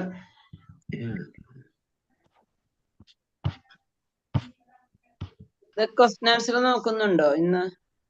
ഇത് കഴിഞ്ഞോട്ടെ, ഈ അധ്യായം കഴിഞ്ഞോട്ടെ, കഴിഞ്ഞിട്ട് നമുക്ക് നോക്കാം. ഇൻട്രൊഡക്ഷൻ ഉണ്ട് പ്രഭു. ഇൻട്രൊഡക്ഷൻ ഉണ്ട് അല്ലേ ഹരേഷ്ണ? ഓക്കെ. അപ്പൊ നാളെ നമുക്ക് ഇൻട്രൊഡക്ഷൻ നോക്കാം. എല്ലാവരും നാളേക്ക് എഴുതിക്കൊണ്ട് വരാൻ ശ്രമിക്കാം കേട്ടാ ഹരേഷ്ണ. നമുക്ക് നാളെ ഇൻട്രൊഡക്ഷൻ നോക്കാം. ഇന്നിപ്പോ ചാപ്റ്റർ 1 ആയില്ലേ ഹരേഷ്ണ? ഇല്ലെങ്കിൽ ചാപ്റ്റർ 1 തീർന്നിട്ട് നോക്കിയാലും മതി പ്രഭു. രണ്ടും ഒരുമിച്ച് നോക്കിയാൽ മതിയല്ലോ, എളുപ്പം ഉണ്ടാവും. അതെ പ്രഭു, രണ്ടും ഒരുമിച്ച് നോക്കാം. തീരാറായി അല്ലേ? അതെ, തീരാറായി, കുറച്ചും കൂടെ ഉള്ളൂ. അപ്പൊ ശരി. അപ്പൊ നമുക്ക് രണ്ടും കൂടെ നോക്കാം. അപ്പൊ നാളെ കഴിഞ്ഞു കഴിഞ്ഞാൽ നാളെ നമ്മൾ രണ്ടാമത്തെ ചാപ്റ്റർ സ്റ്റാർട്ട് ആവും. അപ്പൊ 1ാമത്തെ ചാപ്റ്ററും ആദ്യത്തെ ഇൻട്രൊഡക്ഷനും കൂടി മറ്റന്നാൾ നോക്കാം നമുക്ക്. ഓക്കെ, ശരി പ്രഭു. ഹരേഷ്ണ, വേറെ എന്തെങ്കിലും സംശയങ്ങളുണ്ട് എന്ന് പറഞ്ഞതില്? എന്ന് പറഞ്ഞത് ഇത്രേ ഉള്ളൂ. അത് സിദ്ധികളെ പറ്റി പറഞ്ഞ്. അപ്പൊ സിദ്ധികളൊന്നും ഒരു ഭക്തനെ സംബന്ധിച്ച് സിദ്ധികളൊന്നും ഇഷ്ടപ്പെടില്ല. ആ ഭക്തൻ ഏത് സമയത്തും ഭക്തിയാണ്, അതിന്റെ അപ്പുറത്തും. അതൊന്നും പ്രതിഫലമില്ലാതെ ആ സ്നേഹം, ആ പ്രേമം അല്ലെ, നമ്മൾ പ്രേമം എന്നാ പറയാ, ജനറൽ ആയിട്ട് പറയാം അല്ലെ. കാമവും പ്രേമവും തമ്മിലുള്ള വ്യത്യാസം എന്താണ്? ആഗ്രഹിക്കുന്നു, നമുക്കെല്ലാം വേണമെന്നുള്ള ആഗ്രഹമല്ലേ കാമം? ആഗ്രഹമാണ്. പ്രേമം എന്ന് പറഞ്ഞ ഭാവത്തോടുള്ള സ്നേഹത്തോടുകൂടിയുള്ള ഉള്ള ഭക്തി, പ്രേമഭക്തി, നിഷ്കളങ്ക ഭക്തി, നിഷ്കളങ്കമായിട്ടുള്ള ഭക്തി. ഓക്കെ. കാമം എല്ലാം നേടാനുള്ള ആഗ്രഹം, എല്ലാം നേടാനുള്ള ആഗ്രഹം. നമുക്ക് എന്തെങ്കിലും ഭൗതികം എന്ന് ആരാ പറഞ്ഞത്? കാമം ഭൗതികമാണ്. അതാരാ പറഞ്ഞത്? ഹരേഷ്ണ മാതാജി. ഓക്കെ, ഹരേഷ്ണ കറക്റ്റ്. ഒന്നും ആഗ്രഹിക്കാതെയുള്ള ഭക്തി. വിമല മാതാജി പറഞ്ഞതാണ് കറക്റ്റ്. കാരണം കാമം എന്ന് പറഞ്ഞാൽ ഭൗതികതയും പ്രേമം എന്ന് പറഞ്ഞത് ആത്മീയതയും. അതാണ് കറക്റ്റ് ആൻസർ. കാരണം നമ്മള് ഒരു കാര്യം തന്നെയാണ്, പക്ഷെ അതെന്താണ് പ്രേമം എന്ന് പറയുമ്പോൾ ആത്മീയതയിലേക്ക് പോയി, കാമം എന്ന് പറയുമ്പോൾ അത് ഭൗതികതയിലേക്ക് പോയി. അതായത് ചുരുക്കി പറഞ്ഞാൽ ഭഗവാന്റെ ലീലകൾ തന്നെ, ഇപ്പൊ രാസലീല തന്നെ അല്ലേ, ഭൗതികതയിലേക്ക് വന്നു കഴിഞ്ഞാൽ കാമമായി, ആത്മീയതയിലേക്ക് പോയി കഴിഞ്ഞാൽ അത് പ്രേമമായി. അതാണ് ഭഗവാന്റെ ലീലകളൊന്നും പ്രത്യേകിച്ച് രാസലീലകളൊന്നും നമ്മൾ ചിന്തിക്കാനേ തന്നെ പാടില്ല എന്ന് പറഞ്ഞത്. കാരണം എന്താ വെച്ച് കഴിഞ്ഞാൽ അത് ഏറ്റവും ഉന്നതമായിട്ടുള്ള ഒരു അവസ്ഥയാണ് അത്, ഗോപികമാരുമായിട്ടുള്ളത്. അതൊക്കെയാണ് പറഞ്ഞത്, അതൊരിക്കലും മിക്സ് ചെയ്യാൻ പാടില്ല. അപ്പൊ അത് ശരിക്കും ആ ഗോപികമാരെ കാലടിപ്പാടുകൾ പിന്തുടരാനാണ് ആരാഗ്രഹിക്കുന്നത്, ശുദ്ധഭക്തർ ആഗ്രഹിക്കുന്നത്. പല ലെവലിനായ കാര്യം പറയണത്. അപ്പൊ ഇതിലും പറയുന്നുണ്ട്, മഹാദേവൻ പറഞ്ഞു കൊടുക്കുന്നുണ്ട് പല കാര്യങ്ങളും. എന്താണ് ഭക്തി എന്ന്, ഭഗവാൻ എന്തിനാണ് നമ്മൾ ചെയ്യേണ്ടത്, കാരണം അതിന്റെ ഒരു ആനന്ദം ഒരിക്കലും കിട്ടില്ല എന്ന് പറഞ്ഞത്. ആ ദിവ്യമായ ആനന്ദം ബാക്കിയുള്ള ഭൗതികമായിട്ടുള്ള മറ്റുള്ള എന്തു കാര്യം ചെയ്താലും, അപ്പോഴാണ് ഭൗതികതയിൽ തന്നെ വരുന്നതാണ് സിദ്ധിയായാലും മുക്തിയാണെങ്കിലും ഭുക്തി, അതായത് ഭൗതികമായിട്ടുള്ള സുഖങ്ങൾ. ഇതൊന്നും ഇതായിട്ടൊരു ബന്ധമില്ല എന്ന് പറഞ്ഞു തരാണ്. ഹരേ കൃഷ്ണ. ഹരേ കൃഷ്ണ. ക്ലിയർ ആയി? വേറെ എന്തെങ്കിലും സംശയങ്ങള്? അപ്പൊ നമുക്ക് നിർത്താം. ഹരേ കൃഷ്ണ. ഹരേ കൃഷ്ണ. ഹരേ കൃഷ്ണ. അപ്പൊ നമുക്ക് നാളെ ക്വസ്റ്റ്യൻ ആൻസർ, നാളെ കൂടെ കഴിഞ്ഞിട്ട് മറ്റന്നാൾ ക്വസ്റ്റ്യൻ ആൻസർ ചെയ്യാം. ഹരേ കൃഷ്ണ. അപ്പൊ 2 ചാപ്റ്ററിന്റെയും ബുക്ക് കിട്ടിയാ നിങ്ങൾക്ക്? ഭക്തിരസാമൃത സിന്ധു വന്നാ? വന്ന എല്ലാവരും ഭക്തിരസാമൃത വാങ്ങിക്കാൻ പറ്റുന്നവര് ഭക്തിരസാമൃത സിന്ധു വാങ്ങിക്കുക. എന്ന് വെച്ചാൽ അതും വളരെ ഇമ്പോർട്ടന്റ് ആയിട്ടുള്ള ഒരു ബുക്കാണ്. ഭക്തി വില ഇത്തിരി കൂടുതലായിരിക്കും, എത്ര 200-300 റേഞ്ചിൽ തോന്നുന്നത്. 250. മറ്റേ 2 ബുക്കും കൂടെ വാങ്ങിച്ചാ അത് വാങ്ങിച്ചിട്ടുണ്ടാവുമല്ലോ നിങ്ങള്?